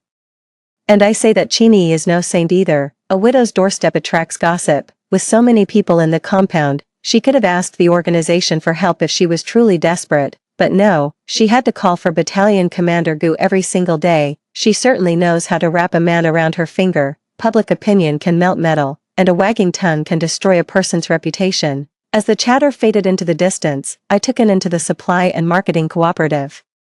After washing up, I settled in and down to sleep, closed the bedroom door, and sat alone in the living room. The warm, yellow lamplight illuminated a small corner of the world, while moonlight streamed in from the balcony, casting a strangely forlorn glow. I looked around at the living room decor. I handpicked every single item, the curtains, the sofa, the coffee table, the tablecloth. I made trip after trip to the department store in town just to get them right. Gu Tingbei was swamped with training, missions, and all the affairs of the military camp. It wasn't until Zhou Chongqing's death that Gu Tingbei started visiting the Zhou household frequently, under the pretext of looking after Chini and her son. At first, I thought Gu Tingbei was just looking out for his fallen comrade's widow, but then I saw the way he looked at Chini. I adore Gu Tingbei. That look in my eyes is all too familiar. That night, I buried myself under the covers and wept bitterly. My rational mind told me to cut my losses, but my heart just couldn't let go. Where there is sincerity, nothing is impossible. I believed that if I just played the part of Mrs. Gu perfectly, ensuring Gu Tingbei had no worries, he would finally see me. But I was so terribly wrong. A first love, that unattainable white moonlight, if never obtained, becomes a permanent cinnabar stain. It would forever remain etched in his heart, becoming the shadow I could never shake. Through this life and the last, I've finally seen Gu Tingbei for who he is. I'm done exhausting myself to please someone who doesn't love me. Knowing when to cut your losses is an act of self-respect and self-love. This time, I'm walking away from him for good, without a single look back. The clock slowly ticked towards 9. The night was as dark as ink. The sound of the door opening came from the entrance. It was Gu Tingbei returning home. He looked surprised to see me sitting in the living room. Yunshu, you're back. Why didn't you let me know? I could have picked you and our daughter up. Those who are willing will learn on their own. Those who aren't, never will. If Gu Tingbei really cared about Anan's condition, why hasn't he called the city hospital to ask, or come to see his own daughter? I let out a cold laugh and spoke with biting sarcasm. Battalion Commander Gu is far too busy to pick up his own wife and daughter, isn't he? He's probably at the hospital, fussing over someone else's child. Hearing my snide, resentful tone, Gu Tingbei sensed my displeasure. Irritated, he undid the top 2 buttons of his collar. I admit, I didn't think this through, but Yang is seriously ill, and Chini has no one else to help her. It's so pitiful that Chini has to take care of the child all by herself. I might as well not have a husband, because mine is off playing the dutiful husband and father in someone else's home. If anything, I'm the one who's more pitiful. Since Gu Tingbei is so fond of looking after Chini and her son, they might as well become a real family. I cut him off impatiently. Gu Tingbei, I want a divorce. Ever since my rebirth, I had imagined countless times the scene of asking Gu Tingbei for a divorce, thinking I would be heartbroken and devastated. But after actually saying it, I found myself to be utterly calm, like a deep pool undisturbed for millennia. I watched with great amusement as Gu Tingbei's expression shifted through surprise, shock, and utter disbelief. Yunshu, why do you want a divorce? Is it because of what happened within in this time? For 6 years of marriage, I kept our home in perfect order. Gu Tingbei never had to worry about household chores or social obligations. He is a man of rigid principles and set in his ways, resistant to changing his daily habits. But his doubts stemmed purely from his habits, not from who I am as a person. I let out a sigh. It's not just about Anin. While caring for her in the hospital these past few days, I've been giving our marriage a lot of thought. The excitement and hope I felt when I married you was matched only by the heartbreak of discovering your feelings for Chini. Gu Tingbei never expected that I had long seen through his feelings for Chini. He thought his cover story of taking care of my late brother's widow was fooling everyone. Now, there was a flustered, indignant edge to him, his secret laid bare. Shin Yunshu, don't you go jumping at shadows and letting your imagination run wild. My relationship with Chini is completely proper. The only reason I look after her and her son is because Chongqing once saved my life. Look at him, suddenly so talkative when it comes to defending the woman he loves. I let out a derisive snort, idly twirling a strand of my hair with an air of indifference. Oh, perhaps you and Chini are truly innocent. But everything you've done tells me you favor her and her son. Gu Tingbei, you might fool outsiders, but you can't fool yourself or me. I genuinely cared for you once, so I know exactly what it looks like when someone is in love. Not waiting for his rebuttal, I gazed into the ink-black night, memories of the past surfacing amidst the chorus of cicadas. Do you remember when I was in confinement after giving birth to Anin? Gu Tingbei looked utterly bewildered, clearly not remembering. Just days after I had Anin, you returned from a mission and told me Zhou Chongqing had died taking a bullet for you. When Chini heard the tragic news, she went into premature labor. You spent every day and night by her and her baby's side, preparing formula, washing diapers, arranging for nourishing soups to be made for her.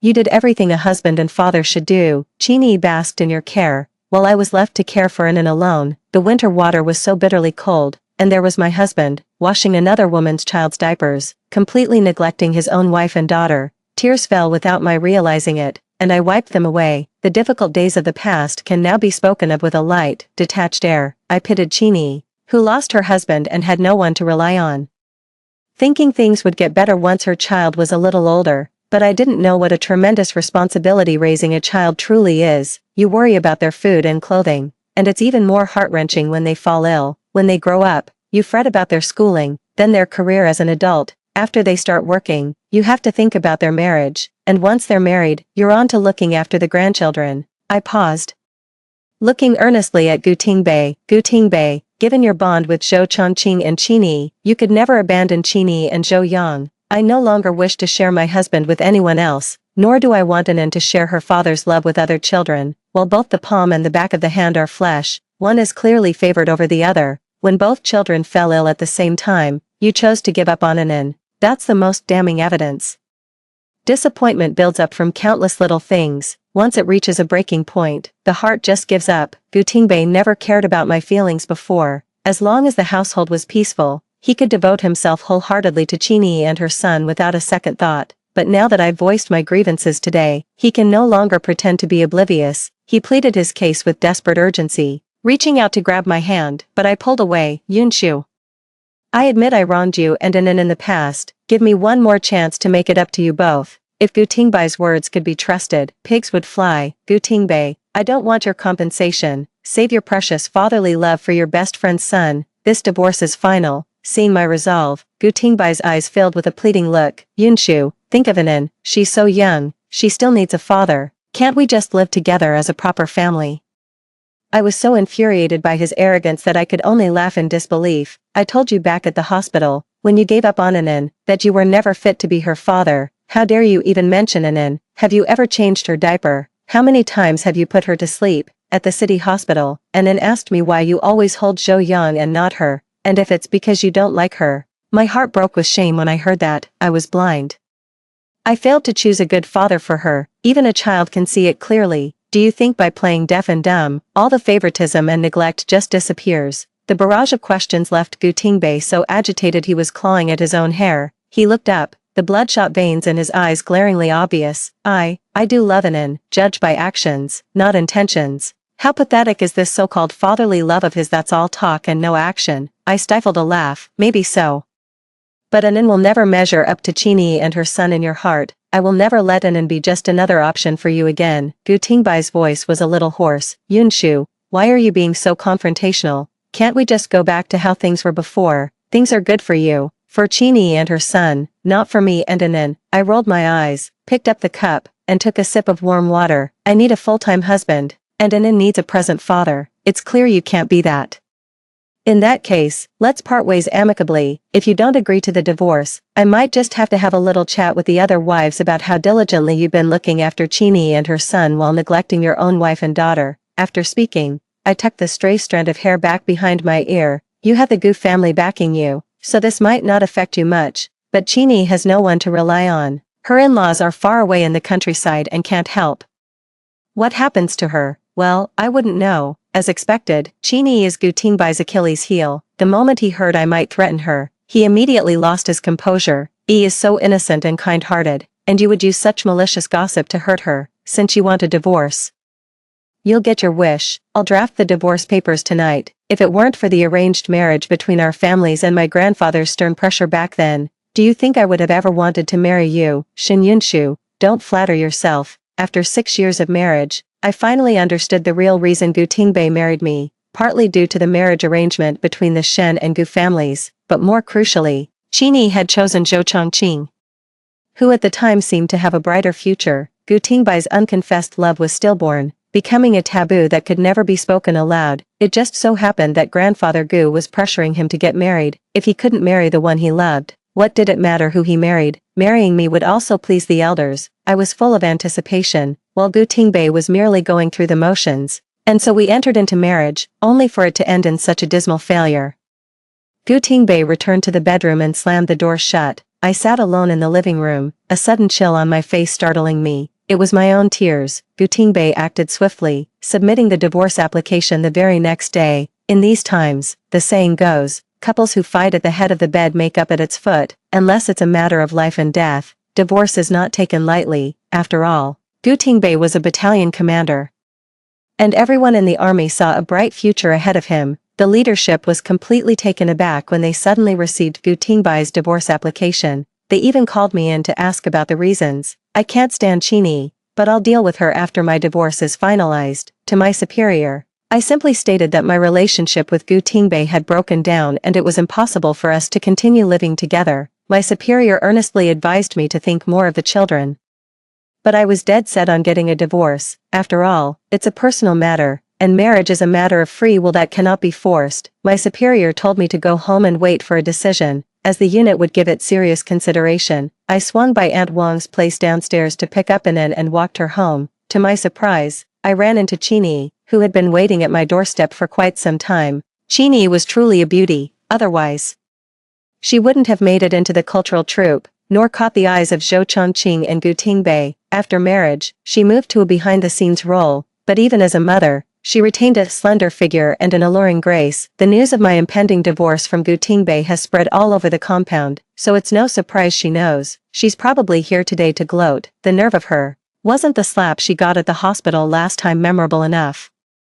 I invited Chini inside and told Anan to go play with his toys in his room. When I turned around, she had already made herself at home on the sofa. This was Chini's first time visiting my place. At that moment, she was looking around, eyeing the furnishings with a gaze so full of greed it was practically spilling over. Seeing me sit down on the couch, she immediately launched into her innocent act. Yunshu, I'm so relieved to see Anan safe and sound. Thank goodness both children are okay.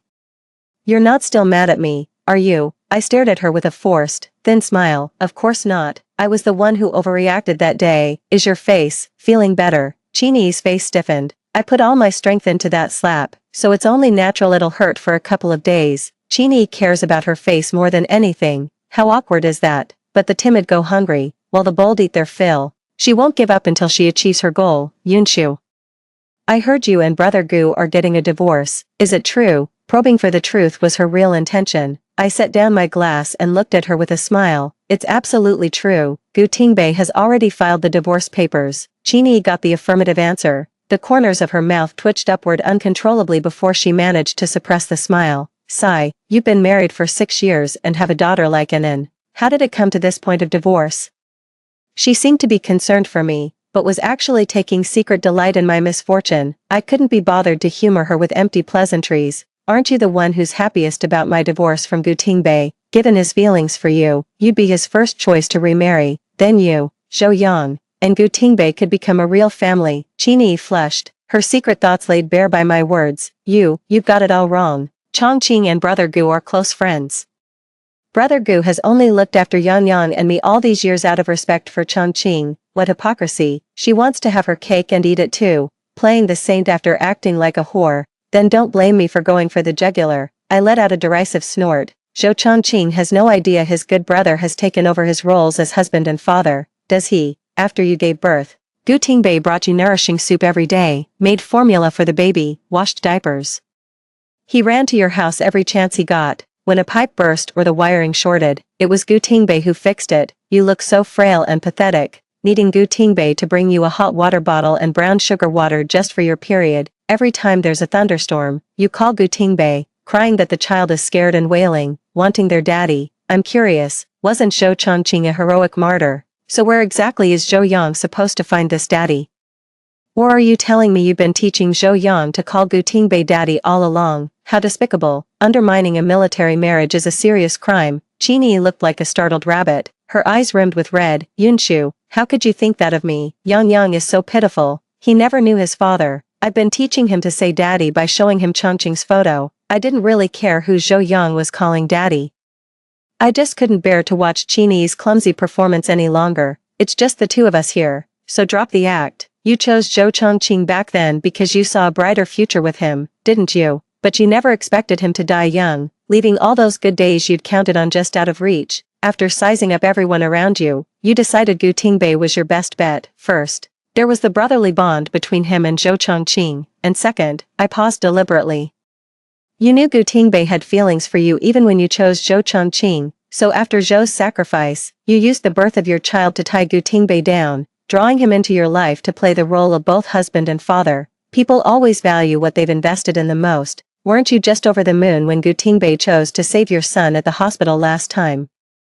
After fishing for so long, all you need to do is push me out, and you can waltz right in to live the high life, with fame, fortune, and status all handed to you. Seeing that I had bluntly exposed her, Qinyi dropped the act. She pulled out a handkerchief and wiped her tears away fiercely. Not a trace of sorrow remained. Is it wrong to want a good life? I just blame Zhou Chongqing for his rotten luck, dying so young and leaving me with a son to boot. Speaking of her son, Qinyi curled her lip in disdain. All he does is eat, sleep, and then sleep and eat some more. Utterly useless. But he is Zhou Chongqing's son. How could Gu Tingbei bear to neglect the son of his sworn brother, using the child as an excuse? I often invite Gu Tingbei to my home. By playing the damsel in distress when we're together, I can easily win his sympathy. As she said this, she smoothed the wrinkles from her skirt with a smug expression. Honestly, a woman should know how to play the damsel in distress. That's how you get a man to care. Look at Gu Tingbei. He's utterly devoted to me and can't bear to let me go. Isn't he? How sickening. To dress up seducing a married man in such noble terms. I made a face of pure disgust, not deigning to waste another word on her. Fine, you're about to get what you want. You can have Gu Tingbei. I wish you a lifetime of marital bliss and undying affection. No sooner had the words been spoken than the door swung open. Gu Tingbei walked in, his expression dark and displeased. The door had been left ajar. It was impossible to tell how much he had overheard. The moment she saw Gu Tingbei, Qinyi slipped back into her meek, innocent persona and immediately began explaining her reason for being there. Brother Gu, I heard you two are getting a divorce, so I came to talk some sense into Sister Yunshu. I never expected Sister Yunshu to. Gu Tingbei's face was icy cold, and his tone was far less gentle than usual. This doesn't concern you. You should head back now. Yang Yang needs you to look after him. Qinyi was adept at reading the room and knew it wasn't the time to say more. Success was within her grasp, and she had the patience to wait for it. The living room was empty again, leaving just Gu Tingbei and me. Did you really mean what you just said? I looked at him, puzzled. I've said so much. Which line are you referring to? Gu Tingbei repeated through gritted teeth. I wish you a lifetime of happiness and enduring love. Of course it's true. All's well that ends well for the lovers. I'm cheering for them. Gu Tingbei sat beside me, turning to look me directly in the eyes. Are you really in such a hurry to push me into someone else's arms? We're getting a divorce, so what's with all this ambiguous behavior? I shoved Gutingbei away. I made myself perfectly clear yesterday. In our 6 years of marriage, you've been a failure as both a husband and a father. It's better for us to go our separate ways than to keep resenting the sight of each other. It's best if you agree to the divorce. If not, I'll take an in and go back to Xinqing. At worst, we'll just live apart. Besides, after all the effort to marry Qini, don't you want to finally win the beauty's heart? I stood my ground, unwavering and resolute. Gutingbei finally relented. It's my fault for failing you and your daughter. If you want a divorce, so be it. You take an in. A man like me has no idea how to raise a child. You can have all the money in the house, and I'll send child support for an in on time every month from now on. I scoffed inwardly. Can't handle a child. You did just fine with Zhou Yang. So what's the problem with your own daughter? Nothing but excuses. But Gutingbei agreeing to the divorce is the best possible outcome. I got up and went back to Anan's room, leaving him alone in the living room. Having gotten the outcome I wanted, I slept soundly all night. In the days waiting for the divorce approval, I slowly packed up mine and Anan's things. The suitcase was just for the essentials we'd need over the next few days. The winter coats and padded trousers were mailed directly back to our home in Xinqing. The apartment in Shanghai was left to me by my grandparents, and the title was transferred to my name on the day I came of age. My grandmother always said that a house for a girl isn't just a property, it's her confidence and her safety net. Looking back now, my grandmother was truly prescient. 10 days later, the divorce was approved, and Gutingbei and I went to finalize the divorce proceedings. I bought 2 sleeper train tickets to Xinqing. Before leaving, I went to the courtyard where the neighborhood wives gathered to say my goodbyes. I also took the chance to hint at the special relationship between Qini and Gutingbei. It was about how Gutingbei cared for Qini and her son with the devotion of both a husband and a father, and just how deeply the two of them relied on him. The sisters-in-law lead such monotonous lives that they absolutely thrive on these ambiguous, salacious rumors. Even without formal punishment, Qini would find herself ostracized by the sisters-in-law. After all, every household has a husband. The sisters-in-law certainly don't want to invite a wolf into their fold. On the day of departure, a heavy rain had just passed, leaving the air slightly cooler. The train station was packed with people. I sat in the waiting hall, took a thermos from my bag, and gave Anan some water. Suddenly, I heard someone call my name. The voice sounded familiar. Shen Yunshu, Shen Yunshu, Shen Yunshu. I stood up instinctively and saw Gutingbei frantically searching for someone in the crowded waiting hall. He turned around, saw me, and ran over to pull me into a tight embrace. Gutingbei's scorching breath was at her ear, along with his ecstatic, remorseful murmurs. Yunshu, Yunshu, I see you again. This isn't a dream. It's not a dream. I love you. I stopped caring for Qini long ago. All these years, looking after her was only out of guilt and a sense of unwillingness. I'm sorry. I fell in love with you long ago. Yet my own obliviousness still ended up hurting you. Judging by Gutingbei's words, I suspect he's been reborn, just like me. But so what? The damage is done. I was just lucky enough to get a second chance to save my daughter. I have felt the agony of losing a daughter. Deep in my bones, the favoritism and the indifference were all real. I will never again entrust my own and my daughter's happiness to someone else's hands. The divorce is final. I will never look back. I coldly pushed Gutingbei away, looking at him with neither sorrow nor joy. We got our divorce papers the day before yesterday. From now on, who you like is none of my concern. Gutingbei grabbed my hand, his grip trembling slightly. Yunshu, you've come back too, haven't you? Let's forget about Qini. Can't we start over? Just the 3 of us. I wrenched my hand free from his grasp, looked him straight in the eye, and refused with utter seriousness. No, a broken mirror cannot be made whole again. Spilt water cannot be gathered up. The hurt, the pain, the grievances, they were all real. I have no hope left for you. Gutingbei's eyes fell, dejected, as if he could sense the unyielding, immovable rock that was my heart. Woo-woo. The train was about to depart, and the conductor began urging passengers to board. Anan and I need to catch our train. Goodbye, Gutingbei, without another glance in his direction.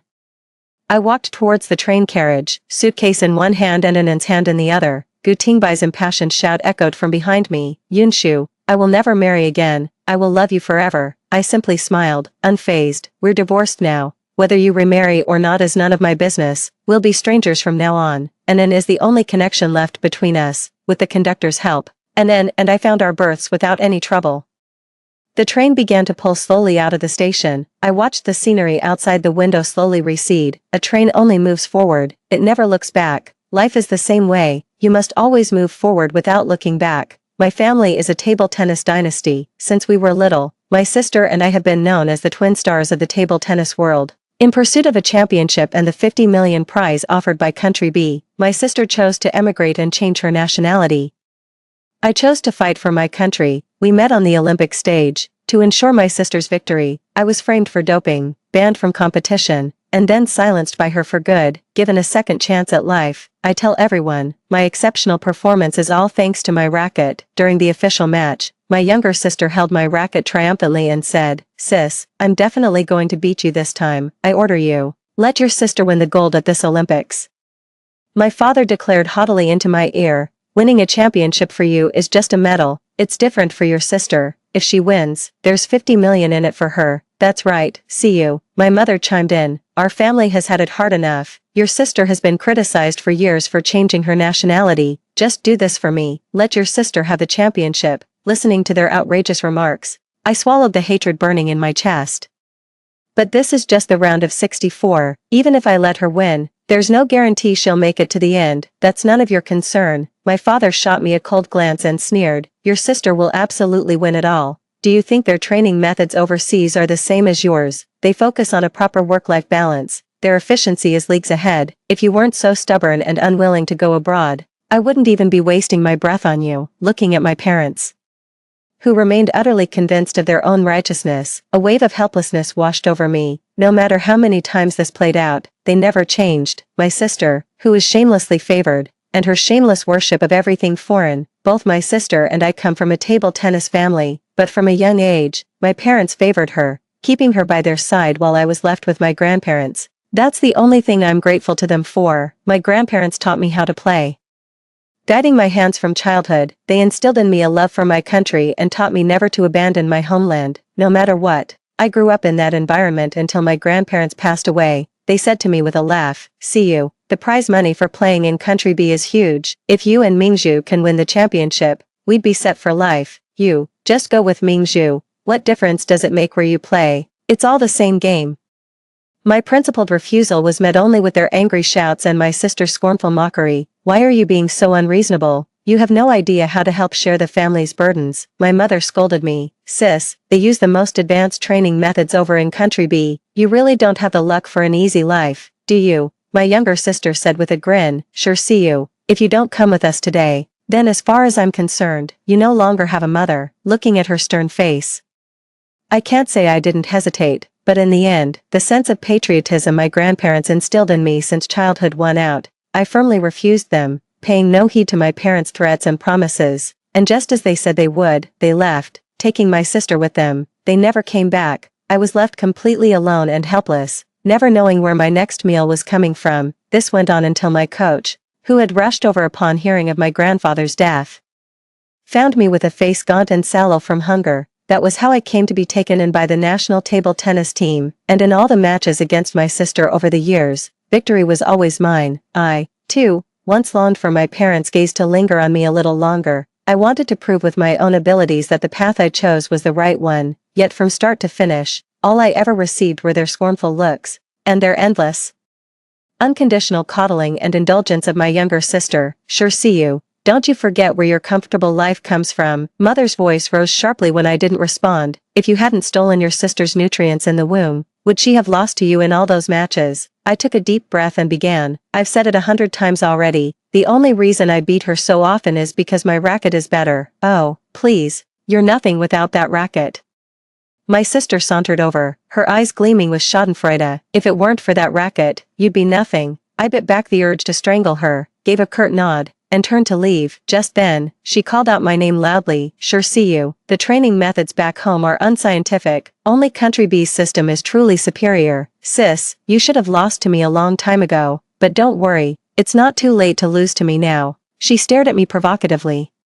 "The whole world will watch as I crush you, and I'll prove to everyone that your training system is no match for ours in Country B." What a lunatic. I shot her a glare and strode away. Only when I reached a deserted spot did I finally give in to the urge to retch. The sensation of suffocation still seems to linger around me, stubbornly refusing to fade. In my past life, my sister and I also met at the Olympic Games. When my parents found out, Their first instinct was to track me down and demand I throw the match for my sister. Of course, I refused. I even lashed out, calling them traitors in the pocket of a foreign power. Strangely, they didn't argue back. They just shot me a couple of hateful looks and left. I knew exactly what they were like, and their sudden compliance only made me more suspicious.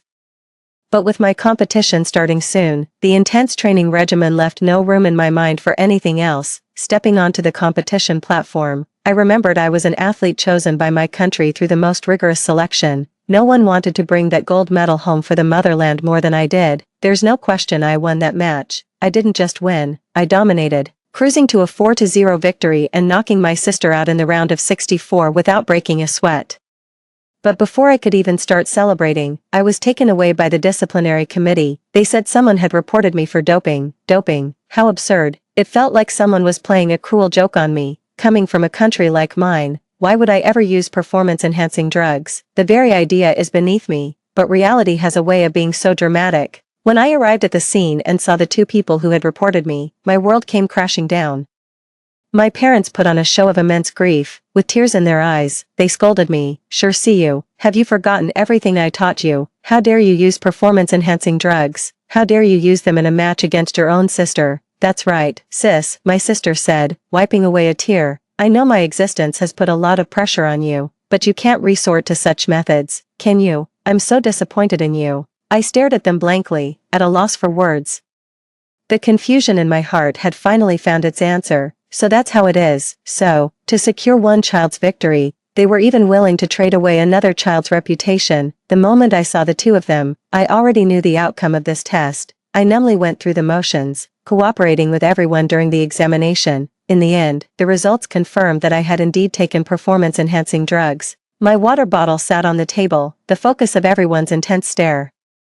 All the coaches were looking at me, but I couldn't bring myself to meet their gaze. I couldn't bear to see the disappointment in their eyes. Even though this was all a setup, I tried to appeal, explaining over and over on social media that my parents were behind it all. But I was crushed by the evidence they had ready, sent straight to rock bottom. As a result, I was suspended from the competition. While my sister was reinstated into the round of 32, everyone was criticizing me, saying I'd do anything to win, that I just blamed my parents when I messed up, and that I hadn't inherited any of the grace expected from a table tennis family. Just as I was gathering my wits to fight back, my sister showed up at my door. She handed me a glass of water and, with a pitiful look, said she had just found out our parents were behind everything. Through tears, she begged for my forgiveness and promised to explain the whole situation to the public. I took it all at face value, accepting every bit of her kindness and clinging to her as my last lifeline. But after I drank that glass of water, my consciousness began to fade. I felt her drag me towards the bathtub and force my head down into the water-filled tub. Only when I was on the brink of death did she finally speak, laughing. Sure see you. You didn't actually think I was going to apologize to you, did you? If we're being honest, it's Mom and Dad's fault. They were the ones who were sloppy and left evidence behind.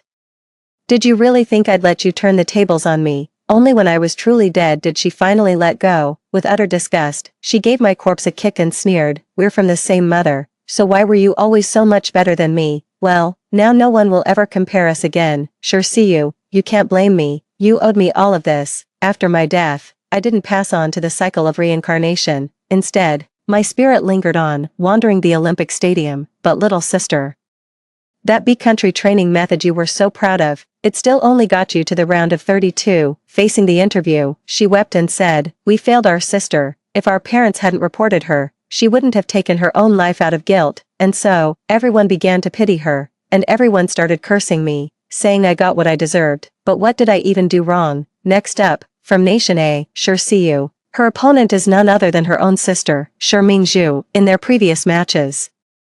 Our Nation A competitor, Sure see you, has defeated Nation B's Sherming Zhu with absolute dominance and a perfect 100% win rate. I wonder what kind of surprise they have in store for us in this match. Let's wait and see. I snapped back to reality, gripping my racket and stepping onto the court with resolve, drawing strength from all my preparation. This time, I will win this match decisively, sis, my younger sister said with a smile, looking at me. I'm going to win this match.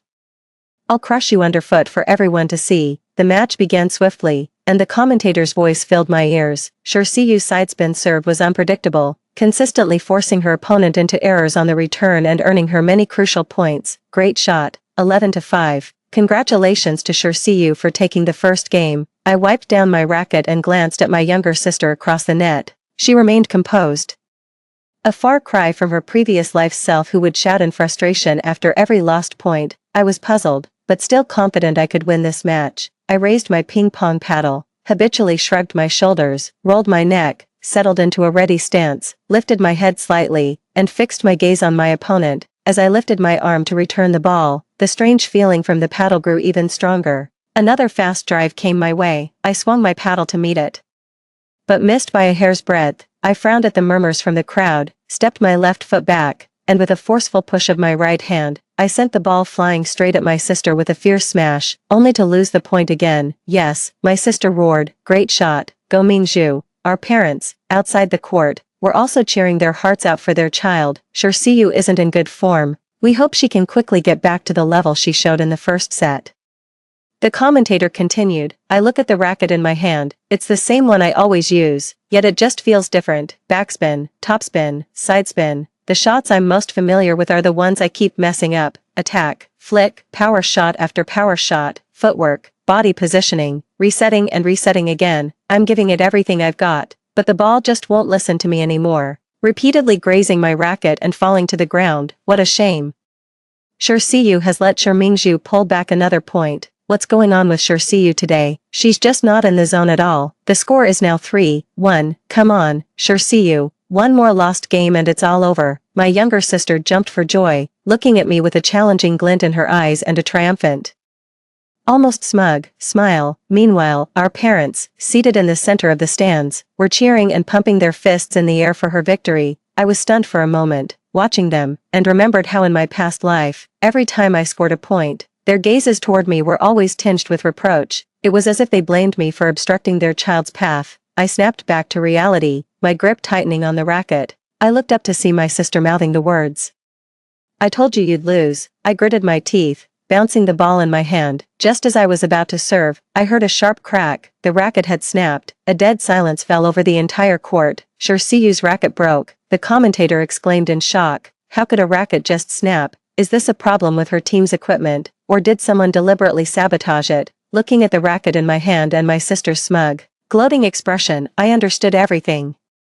All those times I said my victories were all thanks to this racket, he was foolish enough to actually take it literally and target it. The coach called for a timeout, and I went to change my racket. What happened? How could the racket break? Was that why you seemed off your game in the previous sets? The coach handed the spare racket to me. No wonder you were missing so many shots. We all know the quality of rackets used by table tennis players is top-notch. Regardless of the reason for Shirsiyu's racket failure this time, we believe the Olympic Committee will conduct a thorough investigation and ensure she receives justice. We also hope that athlete Shirsiyu can maintain the right mindset, complete the comeback, and win this match. This spare racket is also a lucky charm. Let's give Shirsiyu our warmest applause. Win or lose, she is our hero. I wiped the sweat from my face and walked back onto the stage, as the commentator on stage said this. The reporters below swarmed in, turning their cameras toward my parents. What would you like to say about your two daughters' competition? Mingzhu will prove to the world that Country B's training methods are the most correct and the most efficient. So, you're saying you don't think Shirsiyu from Country A will win? Is that it? They glanced at the scoreboard and said with a laugh, isn't the outcome already obvious? Hearing my parents' words, I felt a pang of sadness. But I had seen this situation coming. For the rest of the match, nothing can shake my focus. Shirsiyu, you've already lost. The score is this lopsided. What are you even struggling for? My sister said to me smugly. You've never been chosen by anyone, don't you get it? You were born inferior to me. So what? I said, staring straight into my sister's eyes. So what? There will always be someone who chooses me, unwavering. Shut the hell up, the coach roared, glaring at our parents. How dare you speak about our Xiaoyu like that? As the whistle blew, I swiftly served the ball towards her, like my country, and the coaches who spent their entire lives, right up until my death, searching for evidence to clear my name, like my fans, who argued passionately online, saying they'd watched me grow up. The glory behind me was bought with the blood and tears of countless people. I cannot lose, at least not here. Crack. The serve cleared the net. Skimming the edge of the table, Congratulations to Sure See You for taking the first point. The cheers rang in my ears. I looked at my younger sister. What's mine, I'll take back, piece by piece, all my hard work. You can't just erase it with your underhanded tricks. The score quickly reached 10-3. This was my match point. Ever since I started winning points, my sister's play became more and more erratic. She was missing a lot of easy shots. My eyes locked onto the small white ball in my hand. And I served it once more, 11-3, Sure See You pulls one back. The overall score is now 3-2, the commentator exclaimed with rising and falling cadence. Let's hope the rest of the match goes smoothly for Sure See You. May he bring all the underhanded schemes out into the light of day. Time out, father yelled, his face livid. Before shooting a resentful glare my way, I ignored his stare. Simply standing on the court wiping down my racket. Sure See You, you're going to lose, my sister declared with absolute confidence, walking right up to me and fixing me with a determined stare. I glanced at her. Nothing is certain. As the match began, a white ball came flying toward me the very next second. The backswing, the stroke, these instincts, etched into my very bones, came into play once more, muscle memory forged through over a decade of day in, day out practice. Nothing is certain, but when I'm representing my country, I must win. What a shot. Sure See You scores another point. The score is now 9-1. If Sure See You can win just 2 more games, she'll completely turn this match around. Come on, Sure See You. What's even more noteworthy is that ever since Sure See You changed her racket, it seems to be Sure Mingzhu who's been thrown off her game. I looked at my younger sister's flustered and furious face across the net and picked up the ball once more. No, impossible, my sister said, standing rooted to the spot in disbelief, but You clearly swapped my racket, so why can't you win? I replied nonchalantly. Sure Mingzhu, you don't actually think I win because of the racket, do you? The small white ball flew over, but the person on the other side stood frozen, as if in a trance. 11-1. Congratulations to Sure See You for tying the score. Cheers erupted across the court as I stood there, raising my arm in triumph, winning 2 consecutive games to level the score. Everyone on the court was thrilled for me, everyone except my parents and sister, whose expressions had turned sour. I glanced at my parents' expressions. When our eyes met, my father's lips parted as if he was about to say something. I smiled and raised a finger to my lips in a shush gesture. Then, picking up my racket, I stepped back to the edge of the table. You knew, my sister hissed through gritted teeth. How could you possibly know? Guess, I said with a wink and a smile.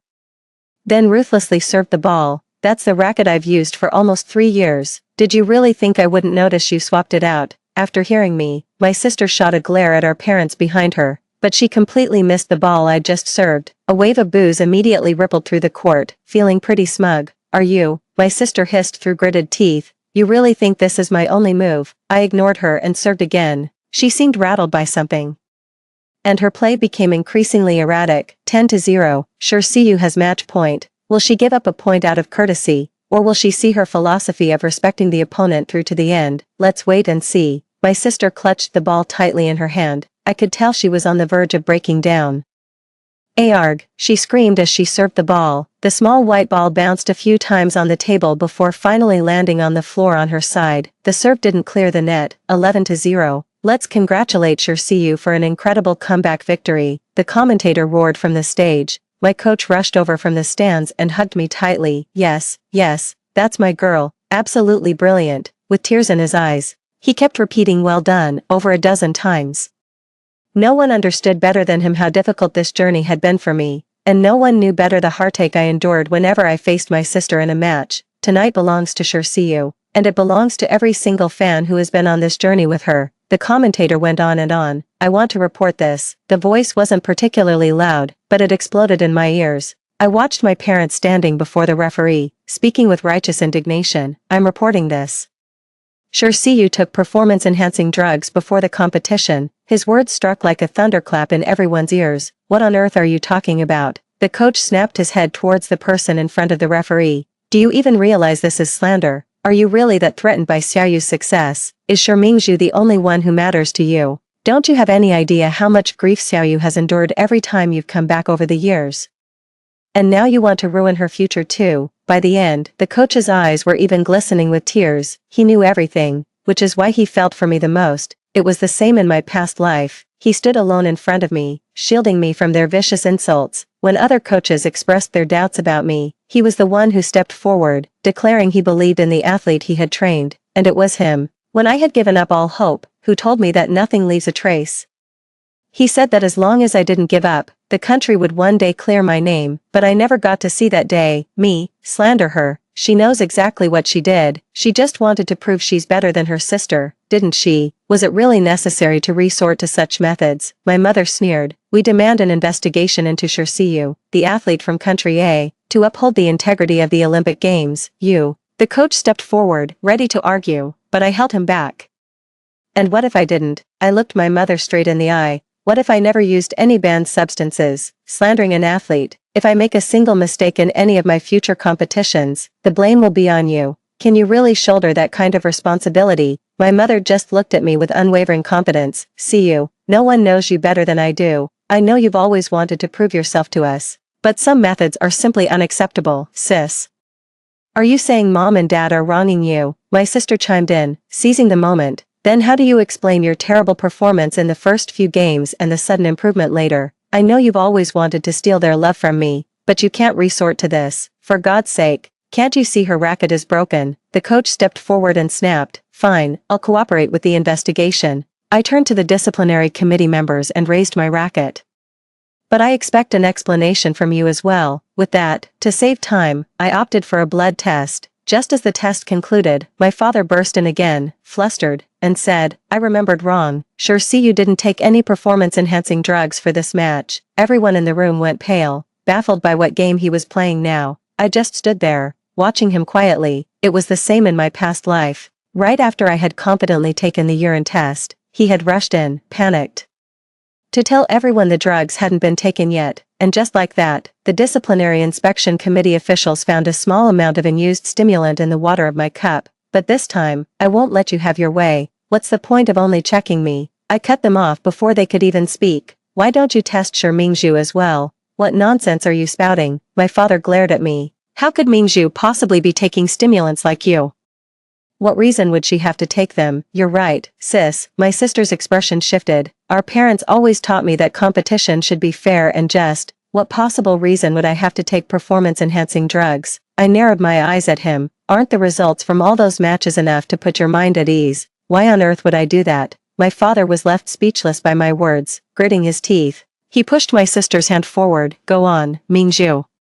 Show them how innocent you are. My sister glanced at the crowd gathered around and, steeling herself, went in. Shirsiu, don't you get cocky. Father snarled viciously. Mingzhu is completely innocent. But you, that's another story. I shot him a look of contempt. Whether she's innocent or not, we'll know when the results come out. What's the point of saying all this now? Exactly, once the test results are in. I'm going to sue you all into the ground, the coach said with a menacing glare. Seeing our defiant attitude, Father didn't press the issue. He just leaned back in his chair, looking utterly unperturbed. He only opened his eyes when my sister came out, offered her a few words of comfort, and then settled back into his relaxed pose. The wait felt interminable. It wasn't until the sun began its westward descent that the inspectors finally emerged, their faces dark with displeasure. What's the result? Did Shirsiu test positive for stimulants? Their father blurted out, practically lunging forward the moment he saw them. His daughter's eyes were gleaming with an unsettling intensity. The official in front of them merely cast a cold glance their way, his eyes brimming with undisguised contempt. Under the weight of everyone's expectant gaze, they paused before speaking. According to our findings, Ms. Shirsiu shows no trace of prohibited substances. However, Ms. Shi Mingzhu, her sister's face instantly drained of all color. What's wrong with me? What is it? Tell me, just say it. A small amount of undissolved stimulants has been detected in Ms. Shi Mingzhu's blood, the official stated coldly. According to competition rules, you are not permitted to remain on the Olympic field. No, that's impossible, her sister screamed in utter despair. I've never touched any performance-enhancing drugs. How could there be any trace of them in my blood? Exactly, their mother chimed in, stepping forward hastily. You must have mixed up the test results. If anyone should be accused of doping, it's that little tramp Shirsiu. Our Mingzhu is completely above board. Enough, the coach roared. How long are you going to keep lying to yourselves? Don't you have the slightest idea whether you've taken performance-enhancing drugs or not? I didn't, my sister yelled. The coach sneered. Right, you didn't. Maybe your parents slipped you something because they were afraid you couldn't beat Xiaoyu. Our Xiaoyu is completely clean, mister. Sure, you'd better be ready for our lawyer's letter. Impossible. My father glared at me. Was it you? Did you know something all along? I shrugged helplessly. What was I supposed to know? That you were dead set on sabotaging me so your precious younger daughter could win. My father's mouth fell open after my words, but nothing came out. Really, what could he possibly say, and what was I even hoping for? It's you, this is all your fault. My sister, having caught a few words, turned teary-eyed towards our father. You're the only one who had the stimulants, you must have done this to me, no wonder I've been feeling off. It was you all along, his sister glared at him. I told you, if Shursiyu's racket was broken, I could definitely beat her. What were you thinking? Why would you sabotage me? The father's expression, which had held a trace of guilt, shifted completely upon hearing his daughter spill everything. He roared without offering any real explanation. Wasn't it all for you? Why have you always been second best to Shursiyu? If you were even remotely her equal, would I have had to resort to this? That was 50 million, the father said.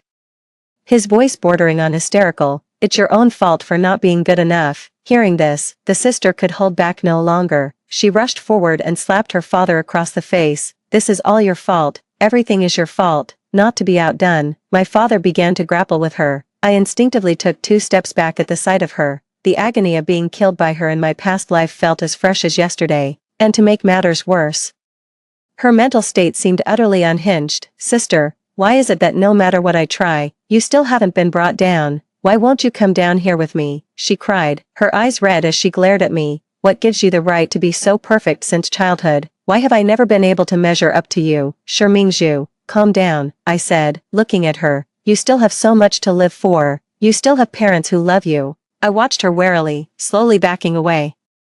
Before I could make another move, she lunged at me and slammed the door shut. Don't talk about them, they only care about money. How can I calm down? Tell me, how can I possibly calm down? She suddenly grabbed my throat, refusing to let go no matter how hard I struggled. My life is already over, so you're coming with me, sister. In our next life, we'll be reborn together, and you'll be my little sister. And you'll spend your whole life being inferior to me. Ahahaha. With a trembling hand, I grabbed the cup from the table and smashed it against her head with all my might. Blood streamed down my face, even seeping into my nostrils. Yet, she refused to let go. My vision began to blur, and I could no longer tell what was real and what was an illusion. The suffocating despair from my past life returned, and I was still powerless to escape my fate. So be it, I thought, so be it. At least I can die with a clear conscience in this life. Bang! A deafening roar reached my ears, countless voices began shouting my name, and camera flashes blinded both my sister and me. Get back! I heard the coach roar as he pulled my sister away, desperately yelling, get the medics, now! I gasped for fresh air in great, heaving breaths, not even having time to wipe the blood from my face. I watched as my sister lay on the ground like a lost soul, dragged away by security like a walking corpse. It's over now. The coach kept whispering in my ear, don't be afraid, it's alright. It wasn't until the medical staff repeatedly assured the coach that I was fine that he finally relaxed. What were you thinking? You knew she meant you harm, so why did you let her in? What would have happened if I'd been any later? The coach yelled at me, Xiaoyu, only you know how hard this journey has been. If you'd gotten yourself hurt here, how could I ever face your grandfather? Alright, I'm fine, see. I said with a laugh, picking up my racket. Come on, let's get to practice. I've got a match tomorrow. The coach glared at me, his face dark. Shursiyu, your body isn't something to be treated like this. Forget about the match tomorrow. We don't need your medal that badly. After a long silence, I finally spoke. But how can you expect me to just accept that? We stared at each other in silence, neither willing to back down. Fine. Have it your way. He finally gave in. Waving a hand at me as he turned to leave, he tried to act like it was nothing, but I caught the glint of a tear in the corner of his eye as he turned away. I went to the semi-final match anyway and secured my spot in the finals with a decisive 4-0 victory. After the final point was played, my coach ran up and hugged me tightly. Well done, Xiaoyu, you were absolutely brilliant. Up on the stage, my coach was genuinely thrilled for me, but down in the stands, my parents' eyes were fixed on me. Unwavering, she's still young, can't you just let her have her way this once? It's not like you died, my mother shrieked hysterically. Why do you have to be so petty and refuse to forgive her? Shursiyu, you must write a letter of forgiveness for your sister, you have to forgive her, my father chimed in, as if he'd completely forgotten all the past conflicts with my sister. Are you out of your minds? Before they could say another word, my coach cut them off. There has to be a limit to your favoritism. Your precious Mingzhu only lost her career, but our Xiaoyu here nearly lost her life. I stopped my coach from saying more. Looking at my parents, who seemed to have aged 10 years overnight, I asked, "What about me? Am I not your real daughter either?" Their mouths opened, but no words ever came out. Looking at them, the last shred of attachment I felt for my parents vanished completely. "Let's go, coach, there's nothing left to say." I walked out the door into the light and handed over the surveillance footage that showed my parents spiking the drink with stimulants. From then on, I was truly and utterly alone. While my parents were being taken away for questioning, I was arriving at my own final match. My story was sensationalized by the media, with all its twists and my personal anguish laid bare for the world to see. Some outlets even claimed I was a born table tennis prodigy, in everyone's eyes. I had become the classic tragic hero, talented, resilient, yet deeply unfortunate. Before the final match began, my coach showed me the live discussions about the game. Everyone said that regardless of whether I could win the championship, I was already immortal in their hearts. The coach advised me to keep a level head and not be too upset. Win or lose, but how could I possibly keep a level head? An undefeated record is never easily won. Every single victory was safeguarded by those who came before us, paid for in blood and tears. How could I possibly let myself lose this match over trivial matters? Now that I've come this far, I won't give up easily. There's no such thing as a born table tennis prodigy. There's only the relentless, day in, day out grind of training. He is blood, sweat, and tears. It should never be dismissed as just a simple matter of talent. Following the commentator's cadenced voice, I walked into the arena. I looked at the person on the other side of the table, gripping my racket tightly. As the match began, I served the ball. 1 point, 2 points, 3 points. In the end, I played out of my mind and clinched the match with a decisive 4-0 victory. As the white ball bounced on the ground, the entire arena erupted in cheers, chanting my name over and over. Standing on the podium, I watched the national flag rise behind me, the anthem ringing in my ears. The knot of resentment from over a decade of feeling overlooked finally unraveled in that moment. I don't think I'll ever be confined by trivial matters of the heart again. Applause lifted me up, and flowers overwhelmed me. I was born to fight for my country. That's all for today's story. If you've listened this far, please leave a "have a great day" in the comments. Wishing everyone happiness every day from Wei Guang.